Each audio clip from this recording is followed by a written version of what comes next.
What is up, everyone? Welcome. How's it going? Episode 4. I see a few people filtering into chat already. Thank you so much for stopping by. I saw Jukum. What's up, Jukum? Amazing podcast. First podcast. That was so sick, dude. I really enjoyed it. It was really cool. I knew that you had played the game for essentially the whole history of Pokken, but I didn't necessarily know that you hadn't been following. Like, I know you top 8 at Nationals, and that you've been around for forever. But I didn't know that you didn't follow back in the day, so it was cool to see you, like, see your retrospective understanding and history of it. I thought that was really interesting, and something I'm definitely looking forward to hearing more in the future from you. I think sometimes I forget what things I have context for or don't have context for. So it's cool when that happens. Yeah, I remember you being active with VGC. Did you qualify for VGC in 2016, the same year that Elm did? I'm going to be searching in this group. Anyone can come play who's here. I'd love to play with you. Stop by. We'll play some Pokken.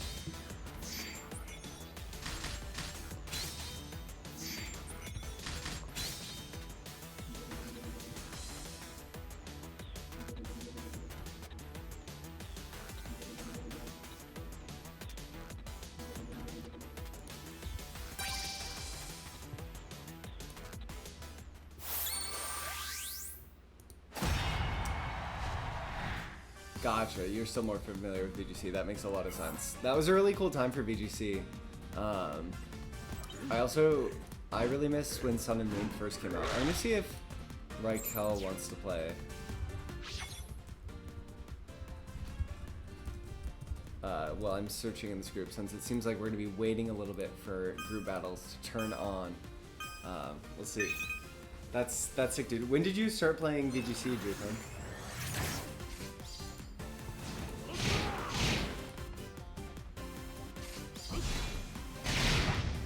They had LCQ skin, interesting, which they've taken away. Huh. Super interesting.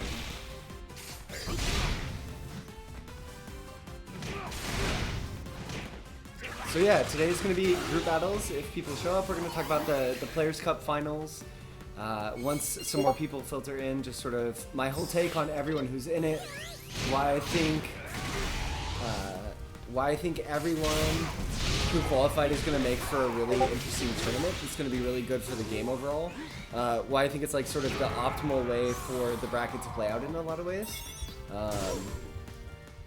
And yeah, I'm excited to talk about that. It's going to be really cool to see players like Antwerp. I'm excited to talk about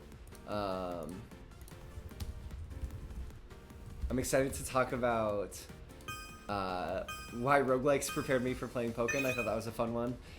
Free week Q&A if people want to talk, and then also just like more thoughts on the champ and that sort of thing.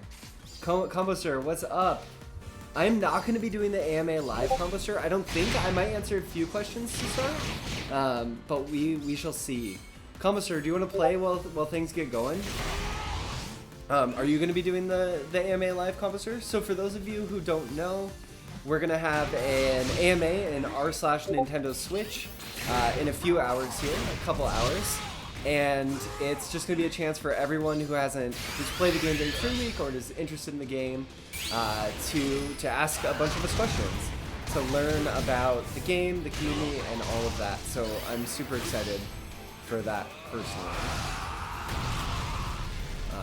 We haven't had Reddit AMAs in a long time, and I feel like Reddit is a great place to get to know people, or like for people to get to know the community who don't normally interact, especially since r/Pokken Game isn't super active. But whenever I go on, I see people on there like answering questions and looking to learn more. So I feel like there's a lot of untapped potential for the game on Reddit. Like the community for me, really, my experience started on Reddit. Like I found that Reddit. I was active there for a little while and then realized that the community really lived on Discord. I'd never been on Discord before, so can we use this group Composter, the one that I'm posting? We'll just play in here, if that's okay.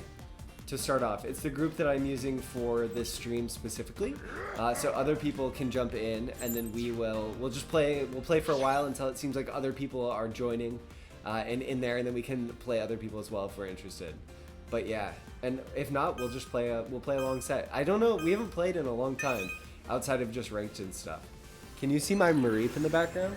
I feel like you can maybe a little bit see my Mareep back here. I felt like for all the Pokemon Players Cup stuff, I didn't have enough. I didn't have enough background action going on, so I wanted to do that this time. Or like get something. I actually want to get, there's this giant Lapras plush, not plush, like blow up, like pool toy, and I wanted to get one of those, but they were sold out. So I settled for the complete opposite, a really tiny Mareep. The giant Mareep, it's not a giant Mareep. It's a tiny. I bought it and I thought it was gonna be a giant Mareep, or like a good size Mareep, and it's teensy tiny. Let me. It's like back here. It's like this big.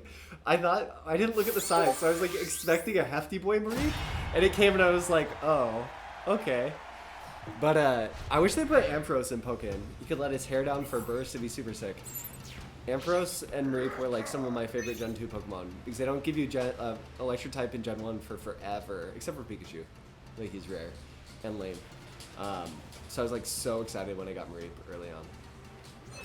What else? Oh, it's so cool, like, hearing that you didn't know who Cyberman was, Jukum. That was like so surprising to me. Just as someone who was around back then, because it was like, it's Cyberman.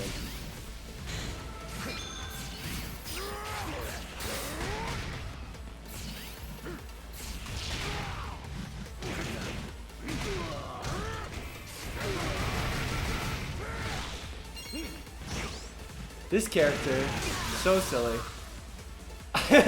Playing as Electrode sounds pretty lit, Jukum. I don't know. If they could make Electrode into a character, could you imagine?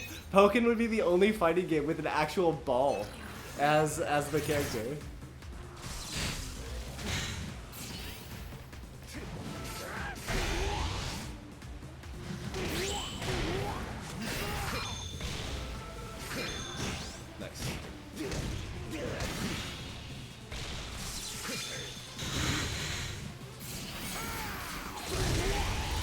I'm really excited to read what you just said, Chad, but I need a moment.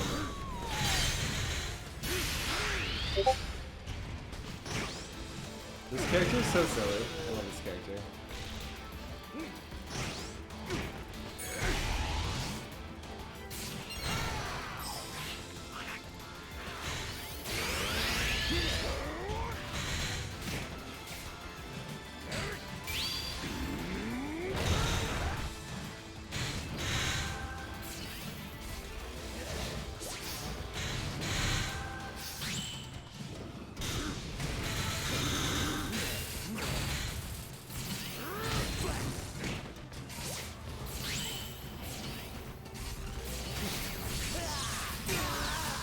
I can't believe that 6Y is I-11.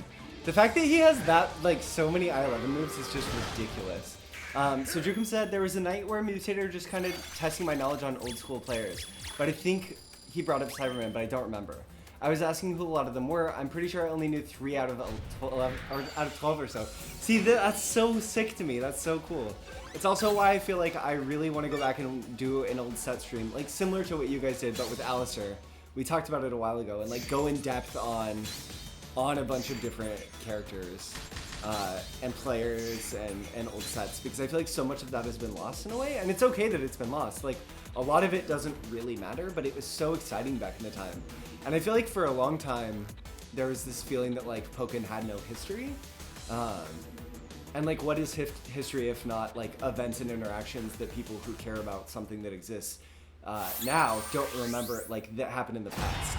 Oh nice, Combuster's gonna go Shendy on me. That's sick. So like, that's what history is to me, and that's really cool. And I think there's good lessons to learn. There's like lots of good lessons about what happened, like what's happened. Even the Miss Magius stuff. Like, it was so mind-blowing at that time when everyone realized that we could do unblockable setups, stealthless, like, and Catfight found it, and like essentially set up like basically showing that every character in the game had access to it. They showed like every single character in this amazing video. It was just so sick. And like got a ton of people really excited to explore that, and then I think that jettisoned like sharing more tech and wanting to be the person who found the next thing. Because like before that, good tech like BIM Sceptile unblockables and stuff, like it didn't get shown online as much. It was just something that like you would watch tournaments for, which was cool too, but different. Oh, the Resh! Oh, the Soul Guitarist tech! I love it.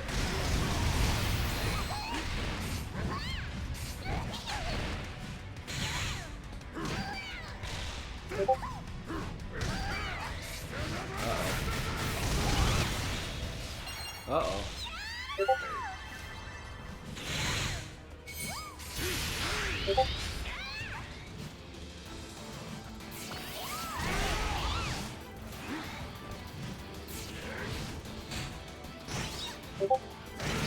It's always weird to like know if it's worth it to grab in the corner like Machamp like that, but you know.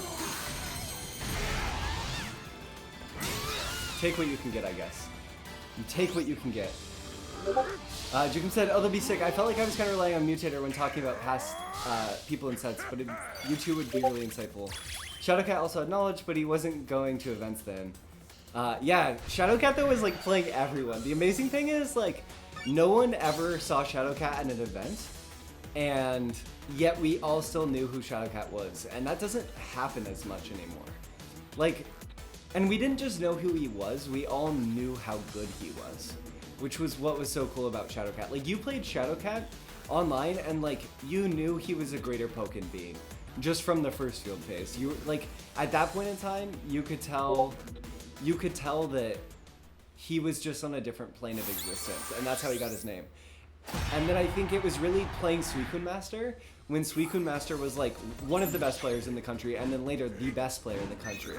And having Suicune Master say like, no, Shadowcat's better than me. Having Suicune Master pick up Breaksin as a pocket, because like Shadowcat's Breaksin was that good, you know, like stuff like that. Even when Suicune Master was like going to locals with people like DC who played Breaksin, we're like, Breaksin is trash. Just Shadowcat alone, and like Tonosama obviously, was enough to be like, no, I need to like play and understand this character a little bit better.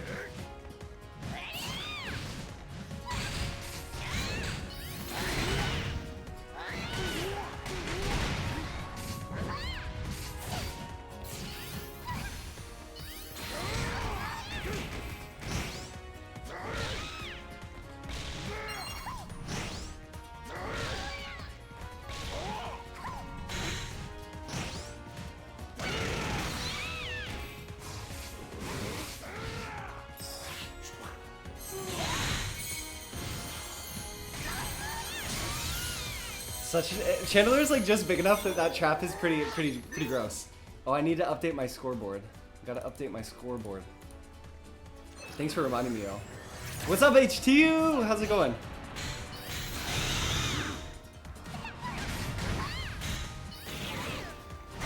Oh, are my Discord notifications open? Thank you for telling me. I will close them. My bad. My bad, my friend. And they were definitely mine. Thank you, Jukum.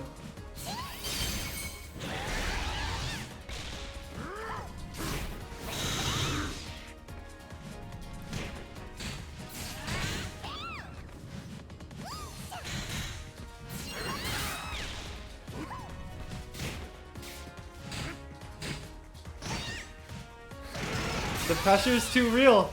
Machamp pressure is too real. I really liked seeing Soul Guitarist playing in the Players Cup again. It's been a long time since I'd seen Soul Guitarist play. I guess we're gonna get into like my thoughts on the Pokken Cup finals. Jukum said, but yeah, if you and Alistair do talk about the past, I'll definitely be there to see what I missed.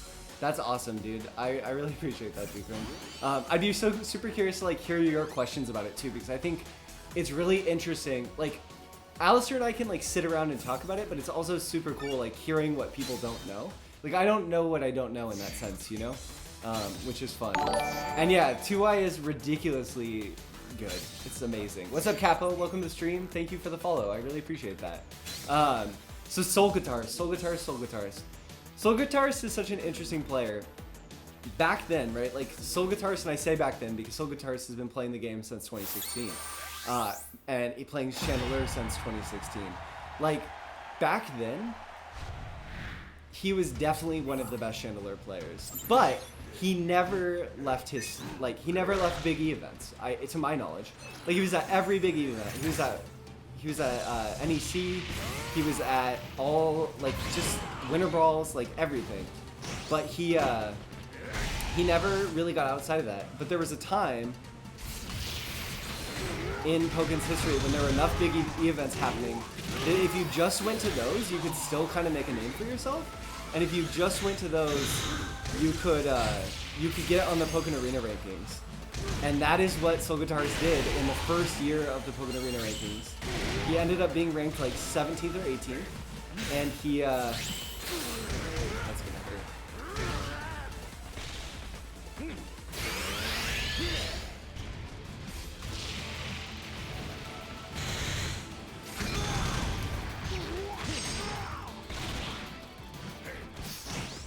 So he like just went to these events. He would always place pretty well. He would never like, he never had that big win or anything. But he always did valiantly. And he, I don't know, he just has such a unique aggressive style with Chandelure. He's not afraid to brawl. A lot of the older Chandelures weren't afraid to brawl, which is something I always really enjoyed about them.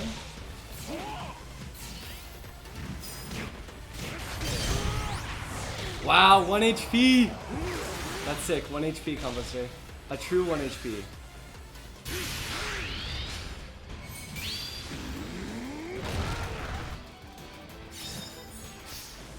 So yeah, he like never went to stuff. He did really well at NEC 2016, which was technically NEC 17.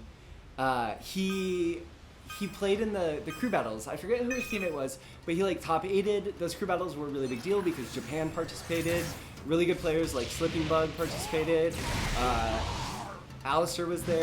Just like a ton of really good players, right? Bad Intent did not play in the crew battles. Bad Intent came to that tournament, but he walked in the morning of, surprised us all in typical Bad Intent fashion. Didn't want to let anyone know he was coming to the tournament so he could surprise everyone. So that was kind of cool in retrospect. Like, it definitely like frustrated some people. But yeah, he's always, as far as Solgatars goes, he's always had that same style. It's like so uniquely his own, where he plays really aggressively, plays, I think, sort of this like interesting. It's so hard because every Chandelure who's existed since Twixie became good. Twixie, oh, Jukum.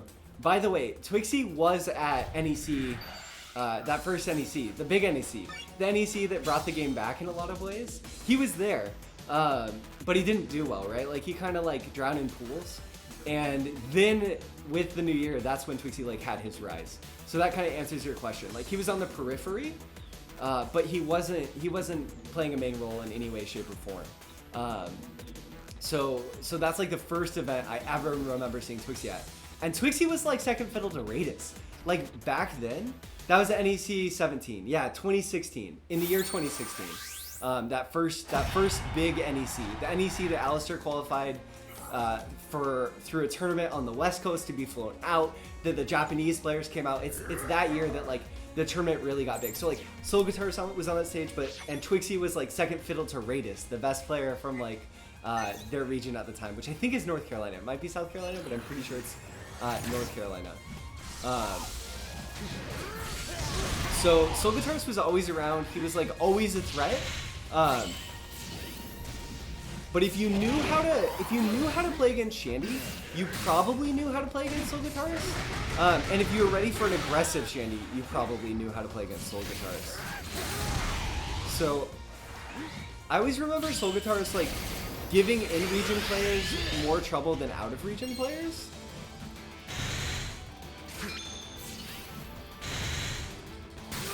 Like, definitely the kind of player who like would gatekeep his entire region and then struggle with like the Bad Intents or the Cat Fights or the Suicune Masters, all the players who were coming from outside the region. Deity! What is up, Deity Light?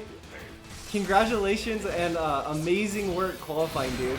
I was so pumped when I checked the bracket and saw that you qualified. It really made my day. At some point we'll just go player by player. We'll get into talking about Deity Light too, because I think Deity Light being in this Players Cup is just the most amazing thing. If y'all want to play, I'm going to be playing in this group. I'm playing Composter right now, but I think after that we're just going to start searching. Maybe playing best of threes with each other. If a few people want to hop in, that would be super cool. You don't have to or anything, but it would be awesome. So yeah, I can answer specific questions about solo guitarist to the best of my abilities. But besides that, that's mostly what I know about solo guitarist. Like he always, oh, I should have wake up slot there. Wake up slot there definitely would have been the big brain play.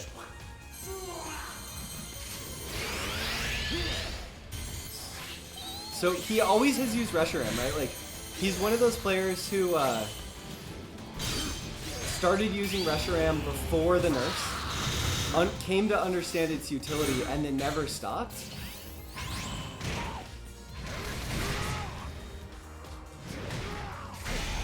So it's just been vital to his game plan since the very beginning.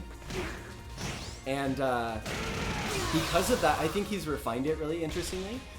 I wrote a ton of analysis for the video, and it just we ran out of time on stream. But like one of the things that I mentioned was that one thing that impressed me is he used Reshiram every single round of his set versus Shadowcat, which, you know, he ran support tier, so that helps. But I still think is like a testament to his very strong utilization of that support. And pretty impressive. He, I don't know. He doesn't overly use overheat, which I really respect.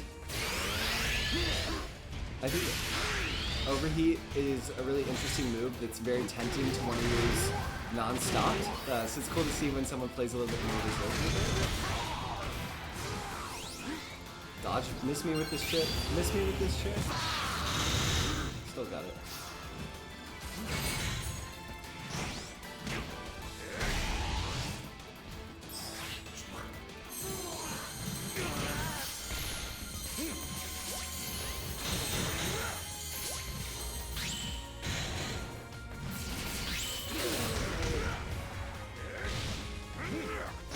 Yeah, okay. Great games, Composter. I'm gonna keep searching this group. If you want to research, that would be awesome. Maybe we'll run into other people. Maybe we will not, but I'll be searching in that group. And yeah, I'm sure other people will hop in. We'll just do some best of threes. It'll be fun. So what is up? Who else is in the stream? What's up, your boy? What's up, Lucifer Blues? What's up, Inkling Strike? Welcome to the stream. Thank you so much for stopping by, y'all. Yeah, so I think maybe we'll talk about so just a quick pitch on this. I am playing against people who, what's up, Sundula? Welcome to the stream, dude. I'm playing against people in this group that I've been posting. If you want to play, you can just hop in here. You have a chance of running into me, chance of running into other people searching. If you see me just on a CPU, that means the queue is open. You can hop in and play against me. That'd be sick if you want to. You do not have to. But yeah, here's the group again one more time. My favorite McConaughey. What's up, Sundula? I really appreciated your stream set against Coach Steve, dude. I really liked your Rotom, your like choice to bring Rotom and your game plan. Weavile looks pretty gross to play against. But yeah. I think next let's talk about Antwerp, because Oceania does not get the love it deserves. So Antwerp. I think Antwerp is like one of the original Oceania players. He's almost always played Sceptile, and he is out of like the best Oceania players who are the best right now. I think he's the only person, except for, I think him and Santa are the two players who have qualified for top 8, who have made top 8 every single year. Like James Abel wasn't able to attend the first year that Oceania included Pokken, so he missed out one time. Icebergy came in the second year, to my memory. Dan Dandy missed it one year, which was pretty wild. So Antwerp's just like the solid rock of Oceania, who's always, like Australia itself, like floating in the ocean. And I think one thing that's really cool to me about Antwerp is because it's so hard for players from Oceania to play players outside their scene. They've been he's decided that the way that he's going to get really good at the game is through, what's up Junior Jam, welcome to the stream. Circuit, welcome to the stream, thanks for searching the group. Junior Jam, here's the group. Yeah, that makes a lot of sense, Sundula. Sundula, about Players Cup really quickly as an aside, said we've been playing for 2 weeks straight, so that makes a lot of sense in the context of that set. But yeah, Antwerp, I think, has realized that, like, he wants to be good at the game. He's always wanted to push and be better, but it's so difficult to get really, good luck, have fun, Circuit, really strong opponents to play overseas without a ton of lag. His connection is just one that sort of, he's struggled during peak times that players in like North America and Europe are available. So he has, I think, mostly gone to the lab as a way to improve, and it really shows in his play. That was a nice jump out.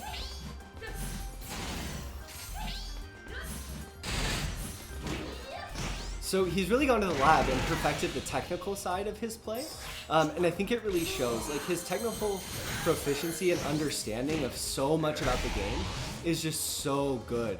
His perfect blocking is amazing. His perfect blocking game is great. He plays this really patient, sort of resolute neutral, where he's not wanting to overcommit to things. And he's not wanting to overcommit to things that he doesn't have to. Junior Jam saying he's also improved a ton playing against his own region.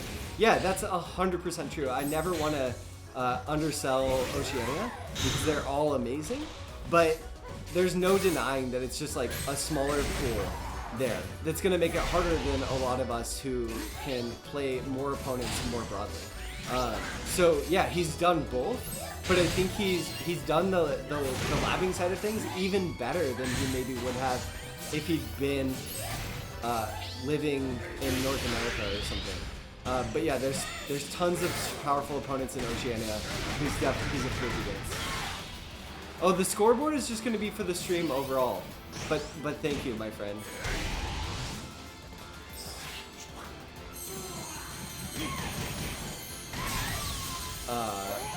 So yeah, I'm playing best of threes with anyone who wants to play, anyone who wants to jump in here.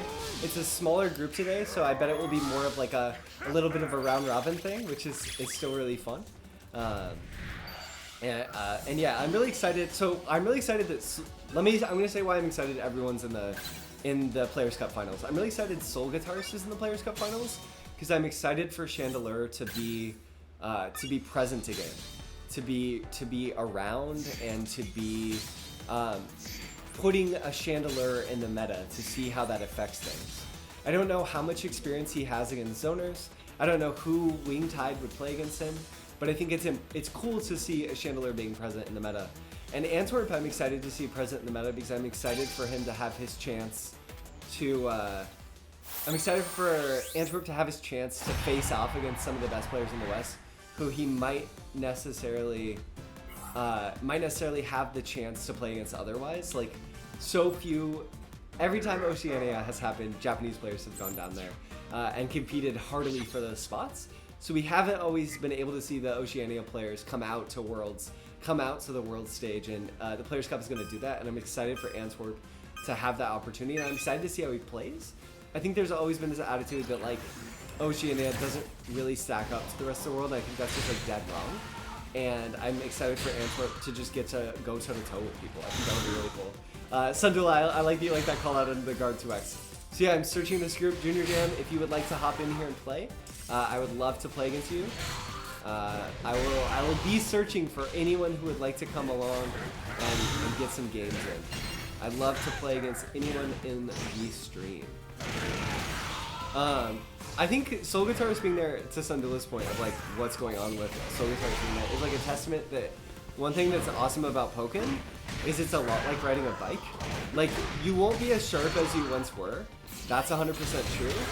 But the fundamentals that you have in Pokken just like last and last, and will really, you can hop back in.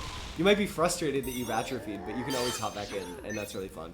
I know there have been times that I've taken long breaks with the game and come back and been like pleasantly surprised after a week or so of playing. Dang it, Sundula, we could play.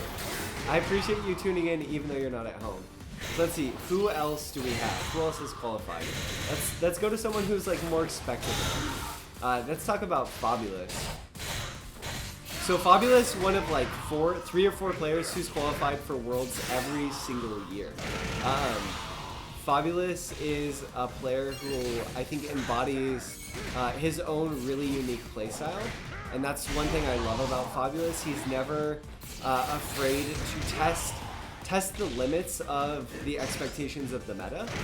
Like one time, like one of my favorite Fabi stories is 2017 Worlds. He had to play against Tonosama in day 2 after Tonosama qualified via LCQ, and Fabi, you know, at that time, Suicune player, Pikachu Libre player, played a ton of other characters, and he saw Eski, a Japanese Blaziken player at the time, do really, really well against Tonosama in LCQ the day before. So Fabi just rolls up and picks Blaziken and takes Tonosama to like game 3. Like gives him a real run for his money in an impressive way. And that's something that I really respect about Fabi. There's like nothing that is too... if someone wants to play against me, feel free to let me know. We can search in this group and we'll play against each other. But until then, I'm going to play some ranked matches just to get some action going on stream. Nice, Junior Jam. Okay, yeah, I'm just searching in this group, man. So hop in. We can play a longer set. So I really love watching Fabi because he's not afraid to pull any punches. He's just gonna show up. He's gonna do whatever he think is best. What's up, Oreo? Welcome to stream. Junior Jam. I ran into Oreo, so I'm gonna play him some first. So I love that about Fabi. Like whatever he thinks is the ultimate right decision, he's not afraid to try it. That's really cool. He also has such a unique style, and he just like, I don't know, no one in the world plays like Fabi. He just does stuff with like Libre and other characters that's so fun to see. So when Fabi doesn't play for a while, you're just never gonna get that style from anyone else, and that's really cool.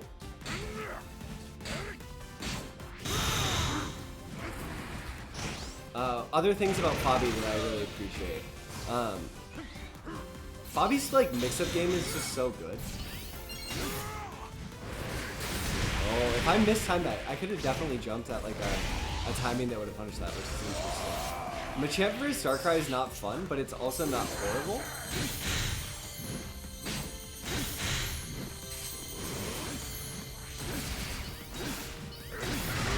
Because of submission and air grab. They give you sort of two outs to Bad Dreams Rising that can give you a little bit of room to breathe.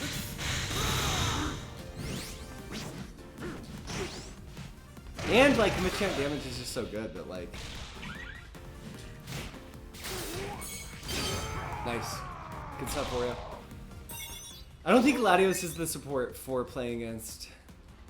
H2 says, describing Fabi's style is really hard. If I'm going to describe it simply as I can imagine, aggressively aloof. Yeah, that's a really, really good way to put it. Aggressively aloof is a great way to describe Fabi's playstyle. Fabi also notably won Thermodynamic Throwdown, the last like major EU tournament that happened offline. There's been some other smaller ones since that one, but it's the last really big one. So he won that after like an amazing set against Forsen. Wingtide was also there. Kira was there. There were lots of really good players there, and Fabi just was able to close it out after a really long set, playing mostly Libre that tournament. So great stuff to Fabi. Oh, dropping shield. Gonna get punished for it.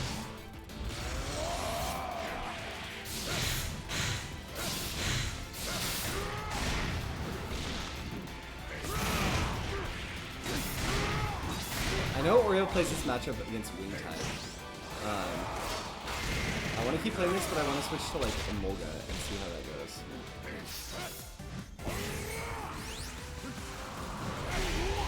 Nice, good coverage. I don't even mind eating that on a shift, actually.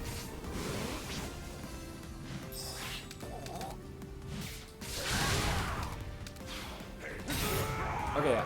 We're going to keep playing this, but I'm going to switch to Emolga. I think Machamp needs a little support help. Oh, thank you so much, Combo Sir. Appreciate it.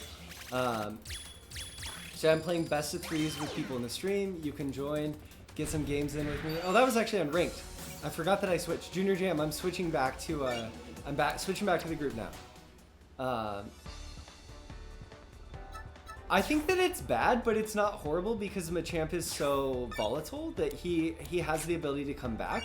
But like Mutator was saying on stream last night, Dukum, it really puts the onus on the other player. And like the fact that air grab gets you out of Bad Dreams Rising is awesome. And you can submission if you're bulked up through 2x of Darkrai, so there's definitely ways out of it. But yeah, Fabi's amazing. I'm excited he's there because he's like, I think him and Wingtide are like very much the two best European players of all time. Well, him, Wingtide, and Gorson are the three best European players of all time. And then like shortly, like barely behind them are players like Teeps and Jintrax, Rubs, like all the old school players, Afro Kami, people like them, Angel Darksong, and yeah. So I'm excited for one of Europe's best of all time to be there. I think he will bring a perfect representation. What's up, Alfie? Good luck, have fun. Perfect representation for EU, and he's just a treat to watch play. What's wrong with Teeps, Junior Jam? Teeps is amazing. How are you gonna throw shade at Teeps? Teeps uses JY as scissor better than anyone in the world. I didn't expect to run into you either, Oreo. I thought it was in my group, to be honest. So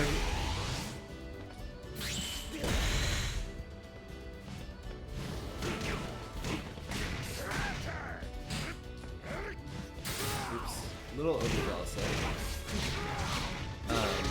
Who's next? Let's talk about Jukum next because he's around and he's amazing and he's fun to talk about. So I'm excited that Jukum is there because he's the former world champion, one of the most exciting players to watch play the game. And you never know what to expect from Juko. You could get Empoleon, you could get Sceptile, but you always, I guess you do know what to expect. You know to expect really good Pokken. I think Jukum is also a potential favorite to win the tournament. So it's really great to have players like that where you know what to expect.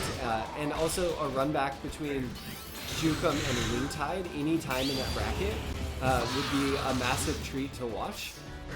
And just something that would be super hype. So that's something that I'm hoping for. I always like watching Jukum play. There's never a time that I don't want him to be in a tournament. So yeah. Shadowcat too, I feel like I always want Shadowcat to have a chance to play. And he's been able to go to tournaments recently, but for so long wasn't able to. And I think undoubtedly at times in the past has been one of the best players in North America. So it's cool for me to for him to have a chance to potentially prove it. What's up, Aura Master? Welcome to the stream. It's cool for him to have the chance to sort of solidify that and prove it. Like this summer and this spring leading up to the pandemic, it was really Jukum Shadowcat Mutator. At every tournament, one of them was going to win it. Jukum Shadowcat Mutator. They were top 8ing everything, usually top 4ing everything, and it's just like cool to have that race play out. Mutator's not there, but cool to have that race continue to play out in the Players' Cup in a lot of ways. What's up, Aura Master? Welcome to the stream. So yeah, I'm excited to have. So I'm in this group playing best of threes. If you would like to play against me, feel free to hop in, play some Pokken. You'll have a chance of running into me, running into other people. I encourage you to play best of threes with everyone in here. It should be a lot of fun. Here's the group for y'all again, so you can join it if you would like. Junior Jam, I'm happy to play. No one seems to be searching. So yeah, hop in here. Let's see who else. I want to talk about Kira next. Jukum says, I definitely think Shadowcat nowadays, at least in recent events, is slightly better than me. I think results don't lie, man. Yes, H2! This is a tough matchup, but I'm excited to play against H2. Maybe we'll play a best 5 against H2. Oh, everyone else is here, so lots of people are searching. I got a Junior Jam, no worries, dude.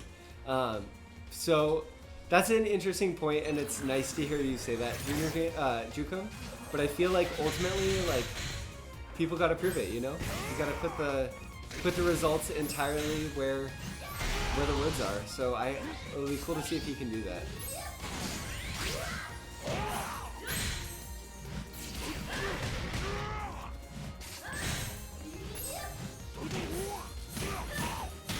Nice.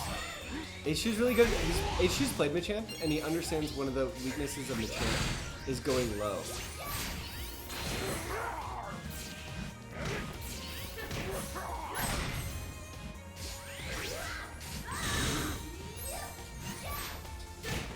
Nice. Always ready. I think I can. I'm gonna test. I think I have an option for that. Shadowcat was good from the start. It's something you always have to say.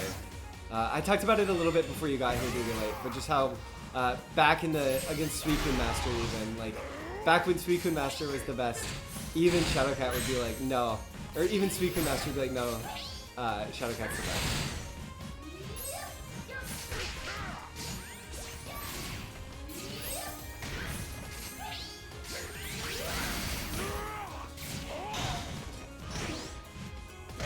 Such an interesting interaction with the 2x. It's like, it feels almost better to just go forward in a lot of ways. I love how H2 plays Gardevoir. In a lot of ways, I feel like I'm like watching well, H2 play Gardevoir, but also like Raz and Ryu. The two of them have a lot in common. It's really fun. Let's see.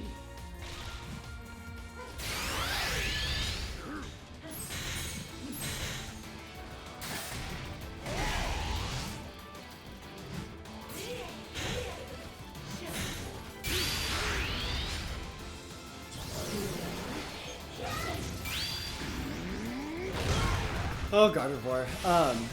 Let's see. Juby says, the Frostfire stuff with Empoleon made me happier than just winning solo Empoleon. Just because I beat them with Empoleon.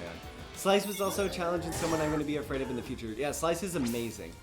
Slice is definitely one of the best players in North America right now, I think. I think if we were having more offline events that he could go to, he would be giving people a run for his money. I've played him a little bit, and it's always refreshing when you see a player approach the game in a different way, but like stun you, especially a newer player like Slice, and he's really good at that. His reactions are amazing, and I just think he's really good.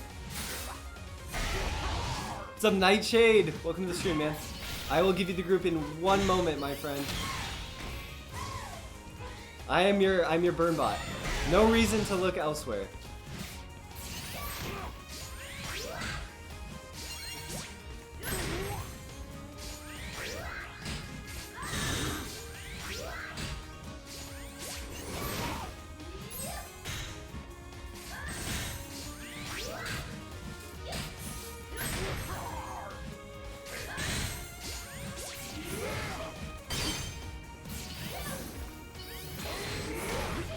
That was a nice hover. It sucks because I really didn't want to let... Oh, great. I didn't want to go out of his face. So that's fine.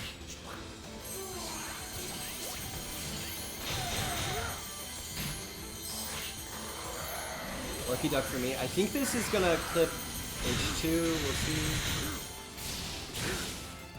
Sneaky. Sneaky birdside. H2 was definitely expecting a cancel there. Definitely expecting... a cancel. It was so amazing, Jukum. The fact that that move unenhanced is +4 on block. Like, are you kidding? Machamp's frame data is just something else. Just something else. Wait, what, Junior Jam? You're solo Gengar now? I don't believe you. I don't believe you. Who was I talking about? I was gonna talk about Kira. Here's why I'm excited about Kira. 1, Libre's hype. 2, Kira is amazing. Like, her comeback against Niet to continue on with like her triple CA because she knew it was the right option. She's like such an energetic player. Her use of Latios, like solidifying the summer of Latios in my mind, is just so cool, and I'm excited for her to get the chance. She's been on the up and up for so long. Like every tournament that she's gone to, she just keeps getting better and better and better. Better and better and better. At Thermodynamic Throwdown, she had like an amazing 30-minute set against Wingtide that like was just spectacular. She's just like, she's gonna get her win soon, and it's gonna be so good. She also doesn't have a ton of confidence, So I'm excited for her to have, like, at least from what I've seen on Twitter. So I'm excited for her to get to prove herself to herself.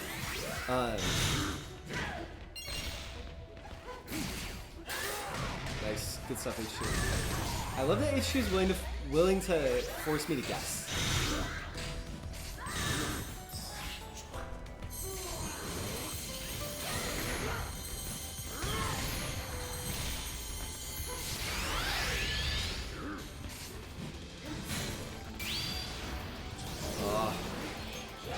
I wish I could jump that.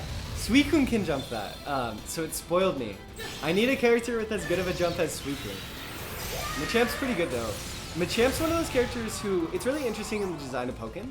If you have bad rock speed, you usually have good movement options of other kinds, so you probably has a good jump and you probably have a good dash of some kind, and Machamp definitely, I think, falls into the category.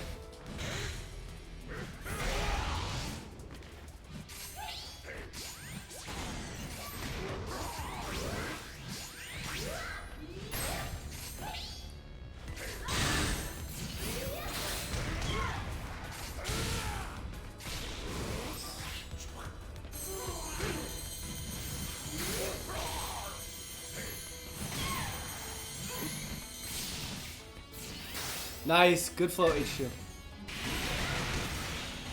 Good float.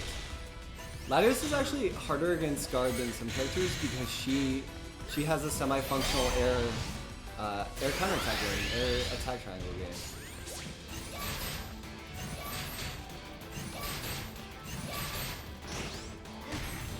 I think I wanted to stay in dual phase there, so I should have probably either been willing to attack or pop the burst. I think this is a much worse phase to be in terms of chip and for other reasons.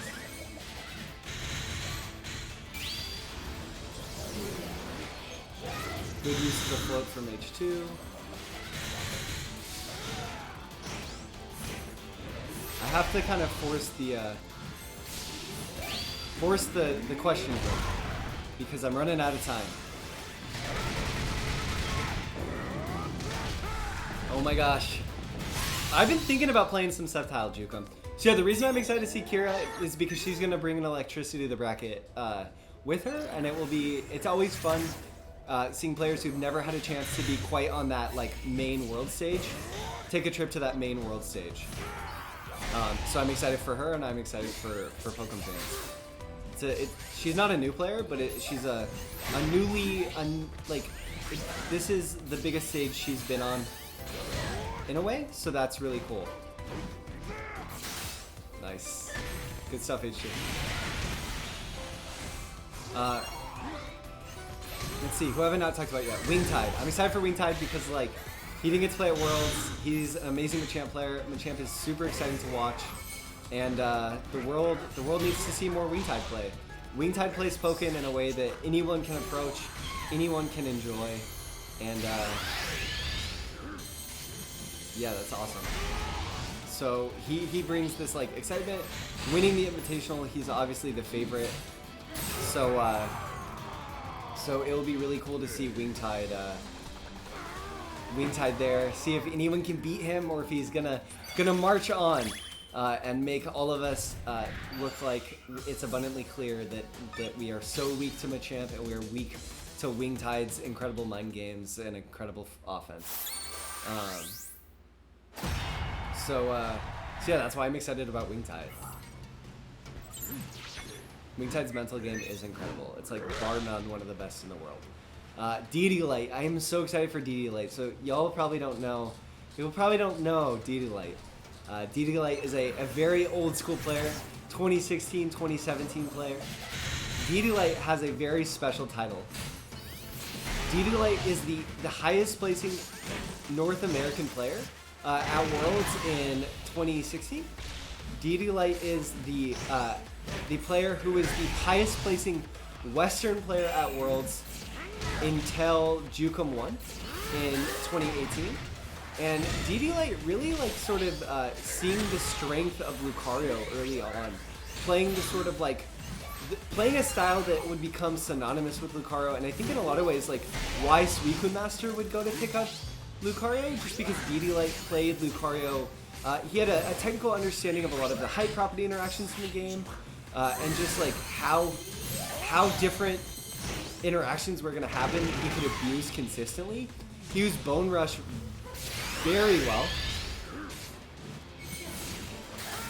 And just like very steadfast, really tough to cheese.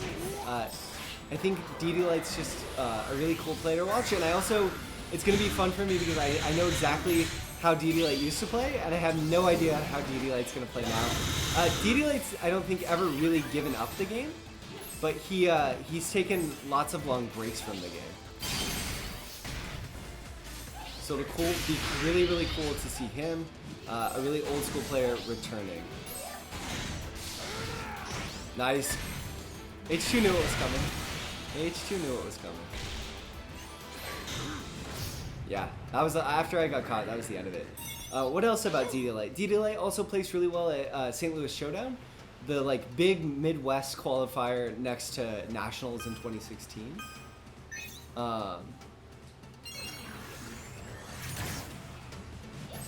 And Junior Jam saying DD Light was the only NA in top 8. Junior Jam says, I'm excited for DD versus Wingtide 2. Yeah, that'll be really cool. Oh, nice H2. Finally, I've been looking for it.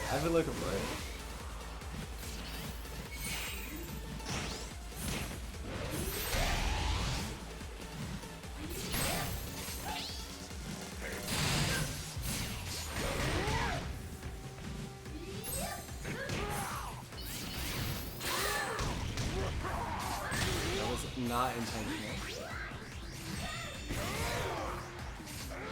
Oh no. Lucky for me. Very lucky for me. TJ was 4th. Yep, TJ got 4th. That was amazing. Bim also was in top 8 back then.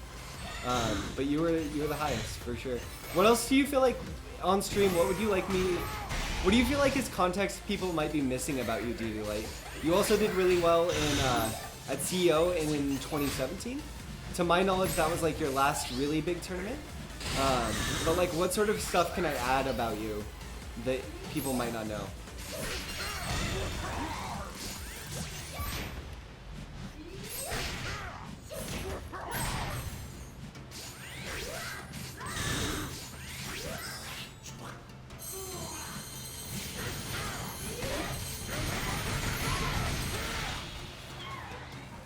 You got the run back against TJ at Worlds. Interesting. That is an interesting feature. When you played him at STLs, you got 2nd at that tournament, right?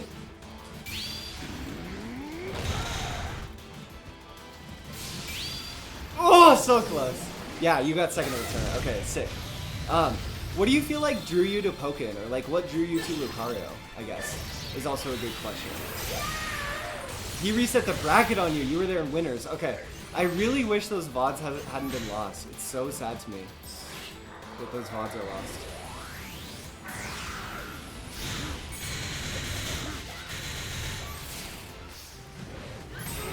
Ooh, nice H2. Great games, H2. H2, I'm gonna search for the next player, but if you're the only person searching, we'll run into each other again, and I would love to keep playing you. That was a really fun set. You played that matchup really beautifully. It's a matchup that I want to explore more because I definitely think Guard has an advantage, but I don't necessarily think it's as bad as some people feel it might be. So yeah, I'm really excited for DD Light because DD Light is the ultimate embodiment of old school NA in a modern era, and what that looks like and how he plays. I can run Pachi and make it way better. Do you feel like Pachi is better than Whimsical for H2? And if I run Pachi, do you think it's worth it to run Magikarp at all? Thank you so much, CJ Freddy. I got this shirt at Worlds last year. This is actually also the shirt, coincidentally, that Sabuton won Worlds in, which was pretty cool. He like went up there and I was like, oh yeah, I bought that shirt too. DD Light says, so Japan wasn't doing hot with Lucario, so I wanted to prove him to be strong. I was originally only going to play Suicune, but I picked up Lucario instead. Yeah, I remember that actually, that you played Suicune and still like count him as a secondary viewer, as a pocket viewer. And it's really interesting. Why do you think Japan wasn't doing very well with Lucario? Nice, Junior Jam. Good luck, have fun, Junior Jam. Needless to say, I found that he was a hidden gem. I think your play in 2016 really set the stage for what would be the era of people saying Lucario was broken, right? Like, people, without you doing what you did at Worlds, Suicune Master doesn't pick up Lucario, right? And then Suicune Master doesn't pick up Lucario and become the best player in North America and dominate a ton of tournaments playing Lucario. I think. So that's really interesting to me as well.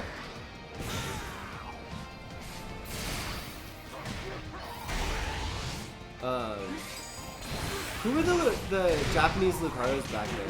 There was like Warutan, there was Tanosimi, but Tanosimi kind of picked up the game.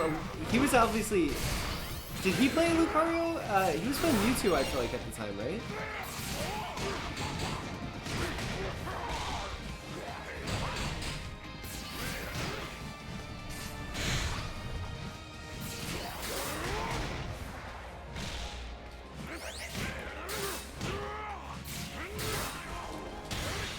Oh no.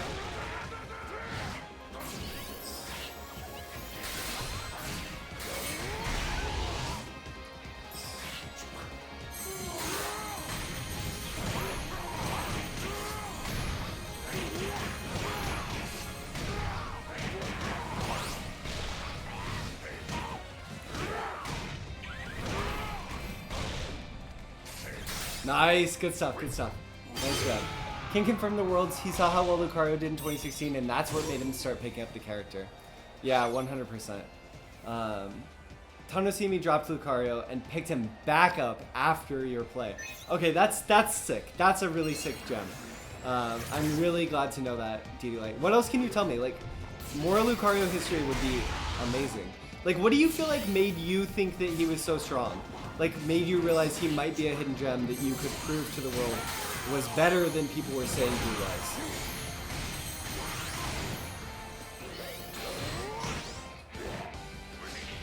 I would love to hear your perspective on that, personally.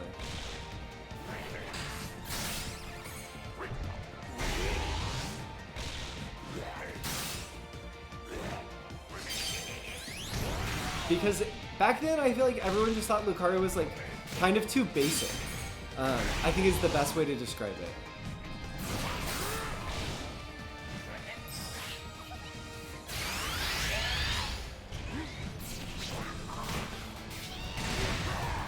Well, that was nice.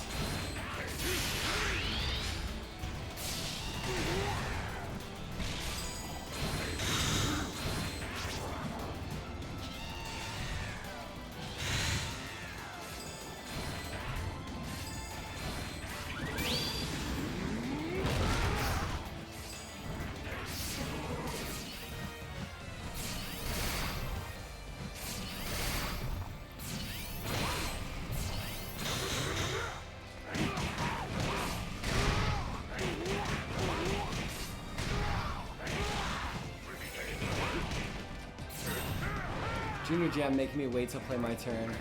What a mean man. DD Lane says, I felt Lucario has one of the largest reaches in the game, which makes him quite oppressive to play against if you're not careful. Yeah, definitely. 2Y, Bone Rush even, 2X, even like 6X advances so much. Did you play other fighting games before you picked up Pokken? DD Light? Bone Rush, the fact that Bone Rush can cover the air and the ground is, I feel like, something about the move that doesn't get talked about.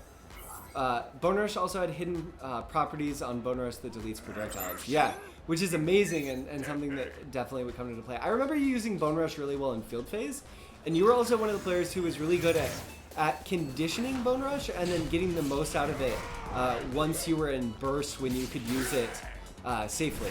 I think that was something you did a great job of back then too.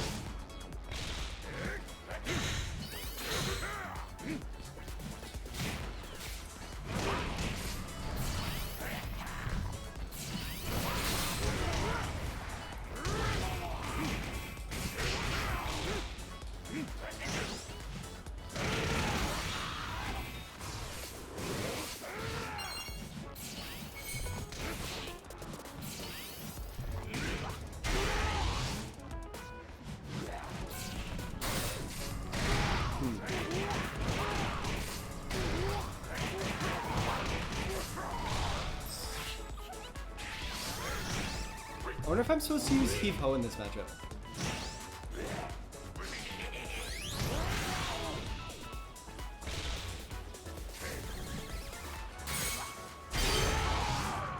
In that instance, charging Heave Ho did not prove to be very effective. Hey, what's up, Banana Slamma? Welcome to the stream. Welcome to the stream. So I almost talked about everyone in the Players' Cup and why I'm excited to be there. Who am I forgetting? Let's see. I'm forgetting. Have I talked about everyone? I'm sure I'm forgetting some. Oh, that was nice. That was very nice, JJ. I feel like if you're actually serious this time about Gengar only, it's gonna be really scary. Nice. Good use of the homing properties to go under. That was sick.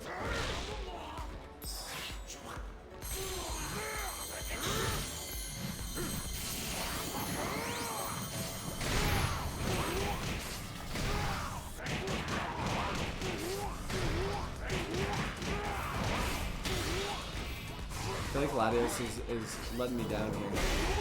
Oh, that catch is interesting.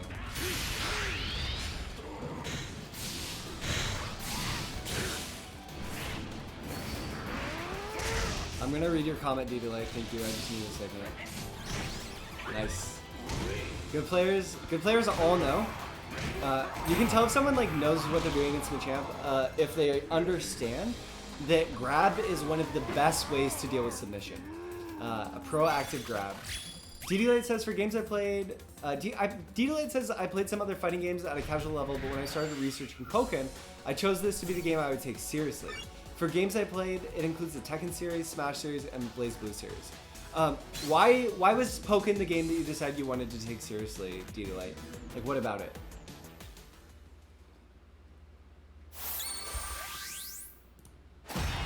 What about it? Let's see. Did I miss anyone? Fabulous, Wingtide, Antwerp.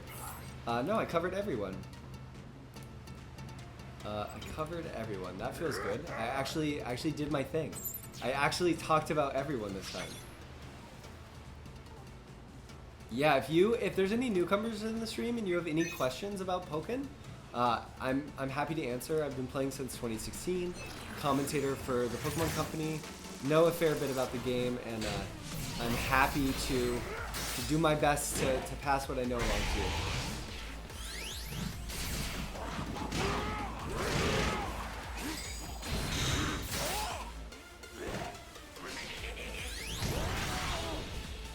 It's really fun that we're basically having like an Ask Me Anything with D-Delay. And I appreciate that you're willing to answer my questions, D-Delay.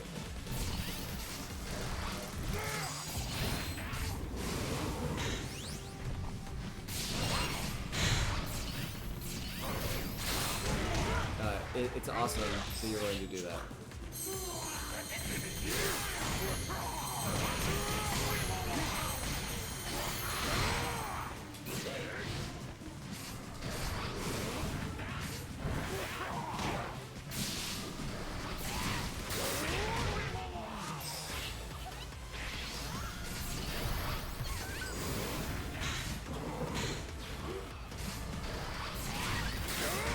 One frustrating thing about this matchup is like I can't. Junior Jam won't let me play like neutral. DD Light says, well, I'm gonna catch up after this game because I want to take this kind of seriously.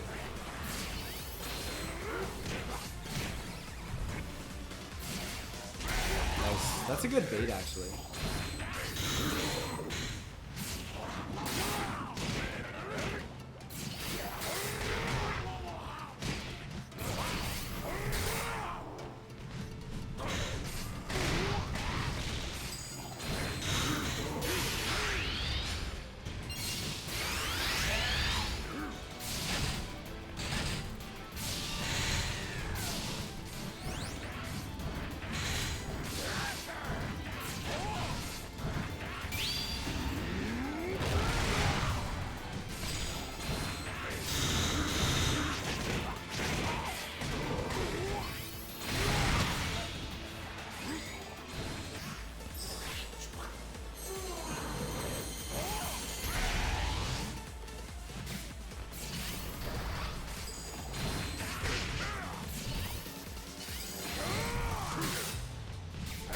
Nice, nice, nice.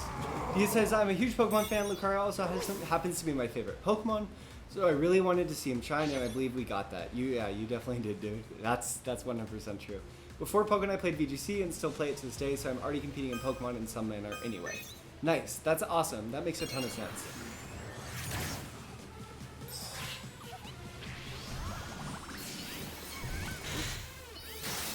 It's really interesting, but one thing I feel like I remember about your play is like at a time when no one seemed solid, everything about your play was just so solid. For whatever, like that makes word. Like that's my memory. You were just like so solid in every decision you made. Like every choice you made was so specific and intentional, and you didn't see that from a lot of players.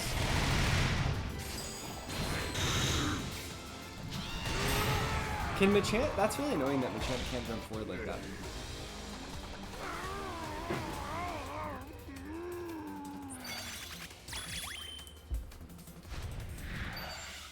So let's see.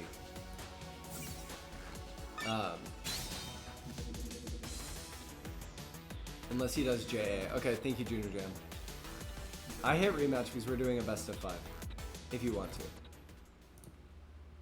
And then I'll keep searching, and if I run into you again, we can play again. My favorite thing about DD is his confidence. Yeah, exactly. It'd be like why he just did that bone rush and all. How do you know that would just work? Yeah, totally.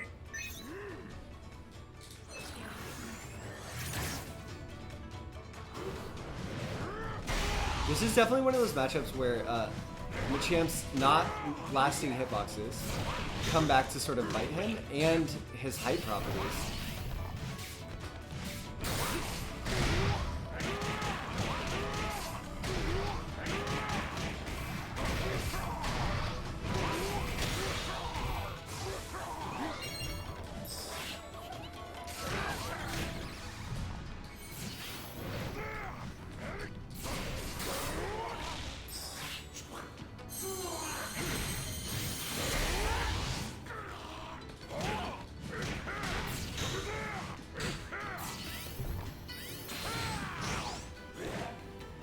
I really like when Gengars use low stance to move faster backwards.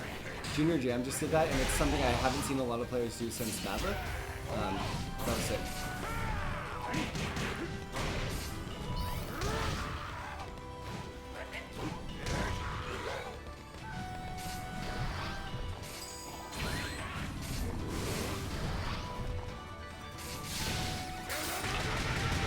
I had to do it. I had to do it. I had to do it. What makes Gengar so difficult? You mean what makes Gengar so difficult to play, or to play against as Machamp, Banana Slammer? One thing that makes him so difficult to play is just his combo game is really finicky. And because of the way the character plays, like very tricky and evasive, he requires a really strong knowledge of your opponent's characters to be able to play him optimally. So you have to really deeply understand the game to optimize everything you can get out of him. And then also his combo game is pretty tricky. Okay, that was sick, Junior Jam. I don't know that tech. Can we clip that? Do you see that tech from Junior Jam? Like, that was the fake Shadow Punches? That's sick! That's sick. He also requires, like, really specific spacing to do his Edge Stunish combos, which are his, like, most common combo loop.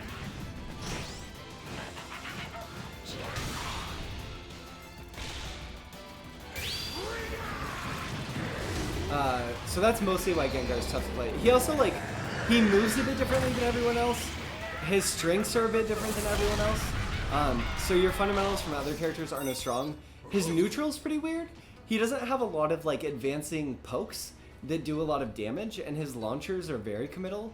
His counterattack is among the slowest in the game, though it's really damaging. So you just have to, like, really deeply and understand his moveset to maximize him. Good timing.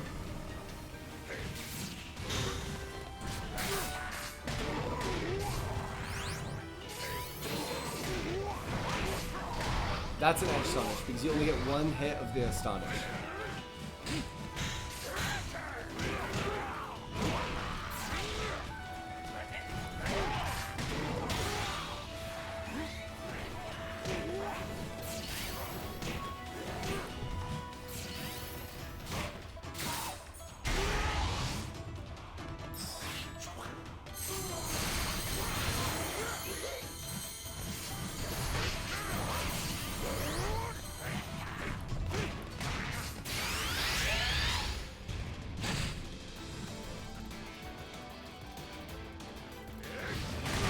Nice, nice, nice. What's up, Romblade? Welcome to the stream. What is up? What is up? Welcome to the stream. I'm gonna switch supports like H2 says. We're gonna try some Emolga. Gonna take this slightly more seriously. I mean, I was taking it seriously. That was really sick tech, Junior Jam.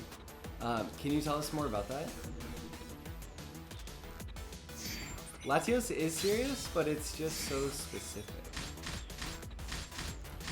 Can you go under Emolga? Maybe I'm gonna try Frogadier actually. I'm sorry, H2. 4x makes you go backwards and punch in your current position. That's really, really cool tech. Did you discover that, or did other people discover that? What's up, BBSSISBB? Welcome to the stream. I appreciate you stopping by. Welcome, welcome. Just call me ISB. Welcome, ISB. Welcome to the stream.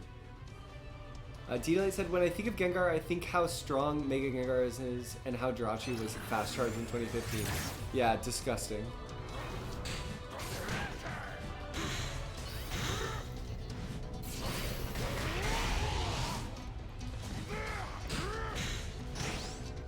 What the heck, dude? Junior Jam, no fear. No fear, Junior Jam.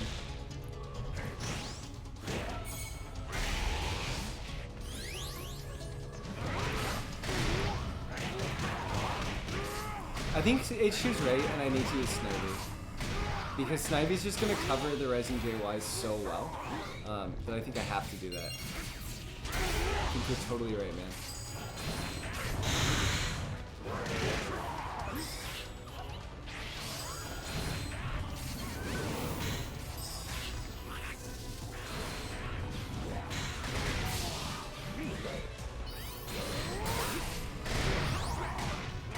Okay, I'll listen to H2.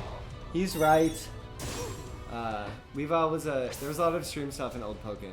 Yeah, Old Pokken was amazing, but not necessarily balanced. Remember when Gengar was just like the only character you could play in the arcade because he was that good?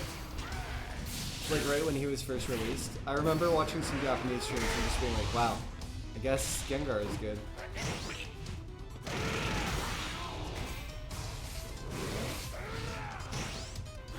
Nice, that was a good tech in. That was a good tech in.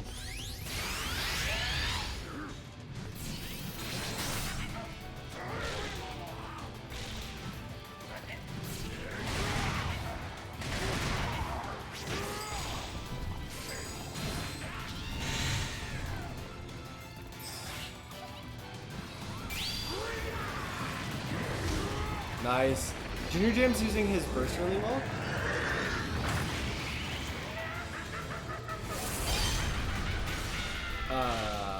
H2 says I heard he was 150cc at release, which would be ridiculous. Yeah, that's not okay.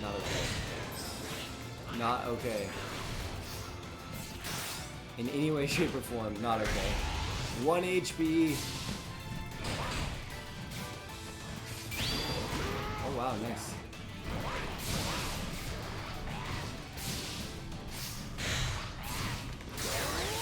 Nice. Madluck, welcome to the stream. Madluck, is it true that Gengar used to be 150cc? Is that a true story?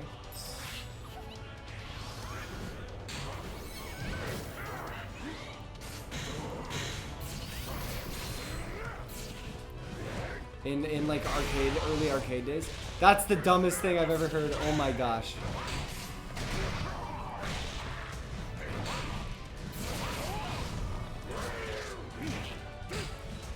Nice height property clash there. That was interesting.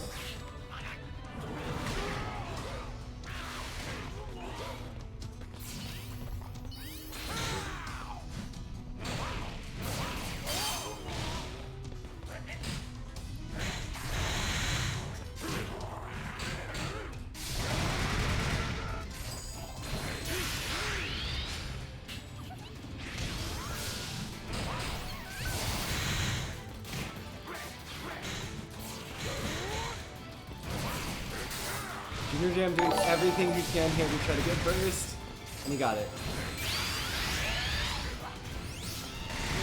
Oh no. Oh no.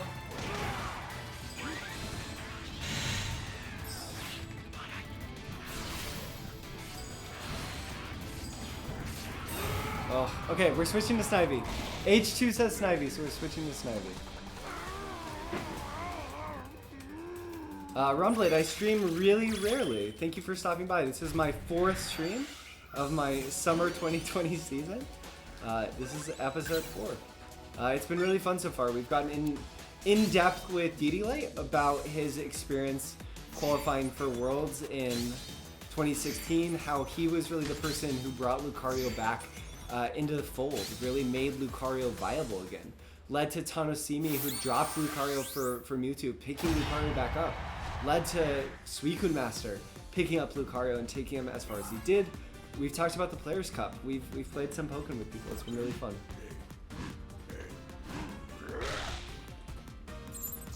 And yeah. Okay. The Snivy is on. At some point I'm going to talk about roguelites and why roguelites made me ready to play fighting games.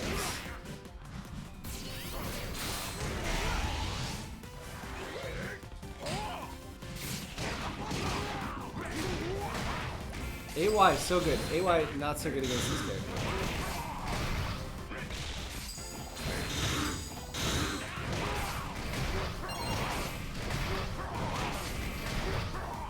See you next Christmas.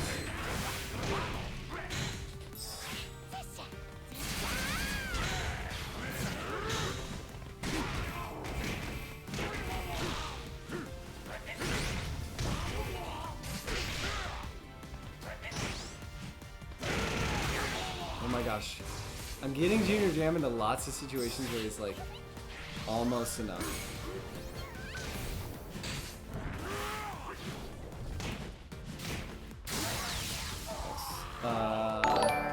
G-Shark, thank you so much for the follow and welcome to the stream, G-Shark. Burnside used Jirachi. Jirachi's amazing. Jirachi is amazing. Have a good night, Rumblade. You think I should use Jirachi specifically for this matchup, Madlock, or just because Jirachi Machamp is disgusting and good?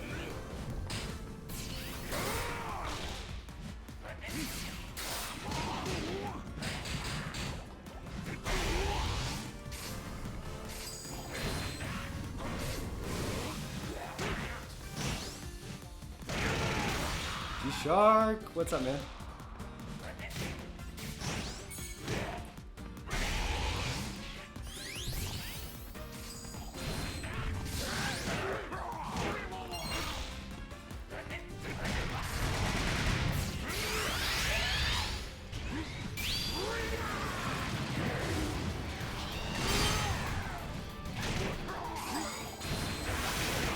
No, I was bursting! Oh well. We take those. D-Light says, a way I deal with Gengar is wait a nanosecond on their way to see if they do any go sash and punish that accordingly. Fighting Gengar a little different. Yeah, that totally. And makes sense for characters like Lucario with like slower Oki options. It's a great point, Duty.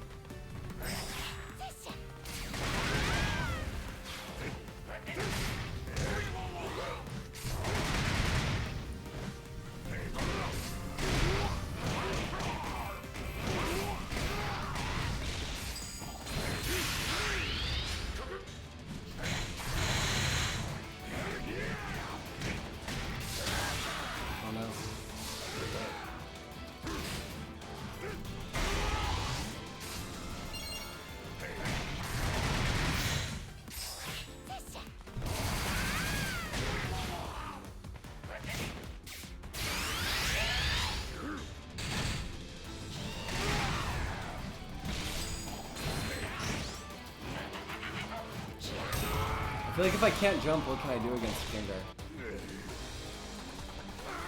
Gengar can't deal with burst well, so he has really slow heavy attacks, so he needs me or Eevee to deal with it. Planning to commit to counterattack as Machamp in duel, go to 4x more, infield go to FY more. Yeah, I agree, H2, 100%. FY, I just like, I don't like FY. I've been having 4x in the back of my head and I need to do it more. Junior Jam. I think we'll just go, we'll go Mugen.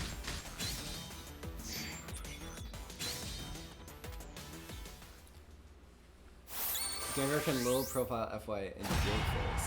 That's sick. That is sick. But yeah, at some point here, I'll talk about roguelites and why roguelites prepared me for Pokemon in a minute. But I'm gonna focus. I want to beat Junior Game here.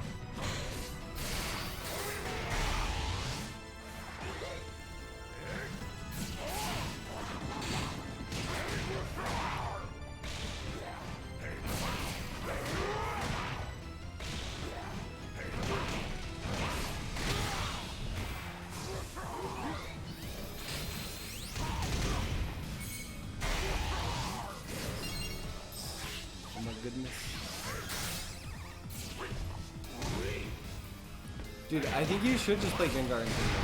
Like, why play anyone else? Why have you been playing other characters, by the way? Like, what's been the impetus to not? I honestly, H2, I 100% agree, and I felt like I was trying to. I'm not gonna make Johns, but that was supposed to, yeah. That was supposed to be a follow-up. I got you. I got you. Why do you play Gengar? You're not confident enough?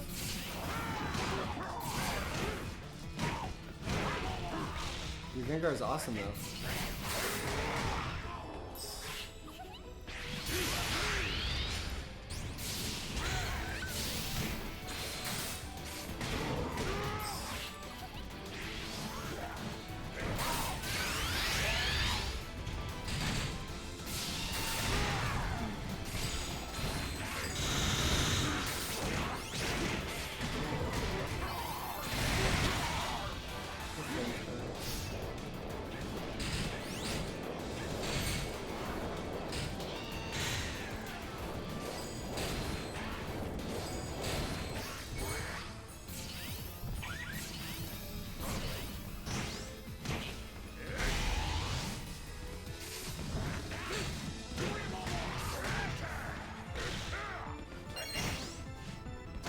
Anyone can bring it back, it's Machamp. Anyone can bring it back, it's Machamp. Thank you so much to everyone who's tuned into the stream. It's really fun hanging out and playing Pokemon with you. I haven't played Pokemon in like a week, so I've been going through heavy withdrawals. Heavy withdrawals. Nice, good damage.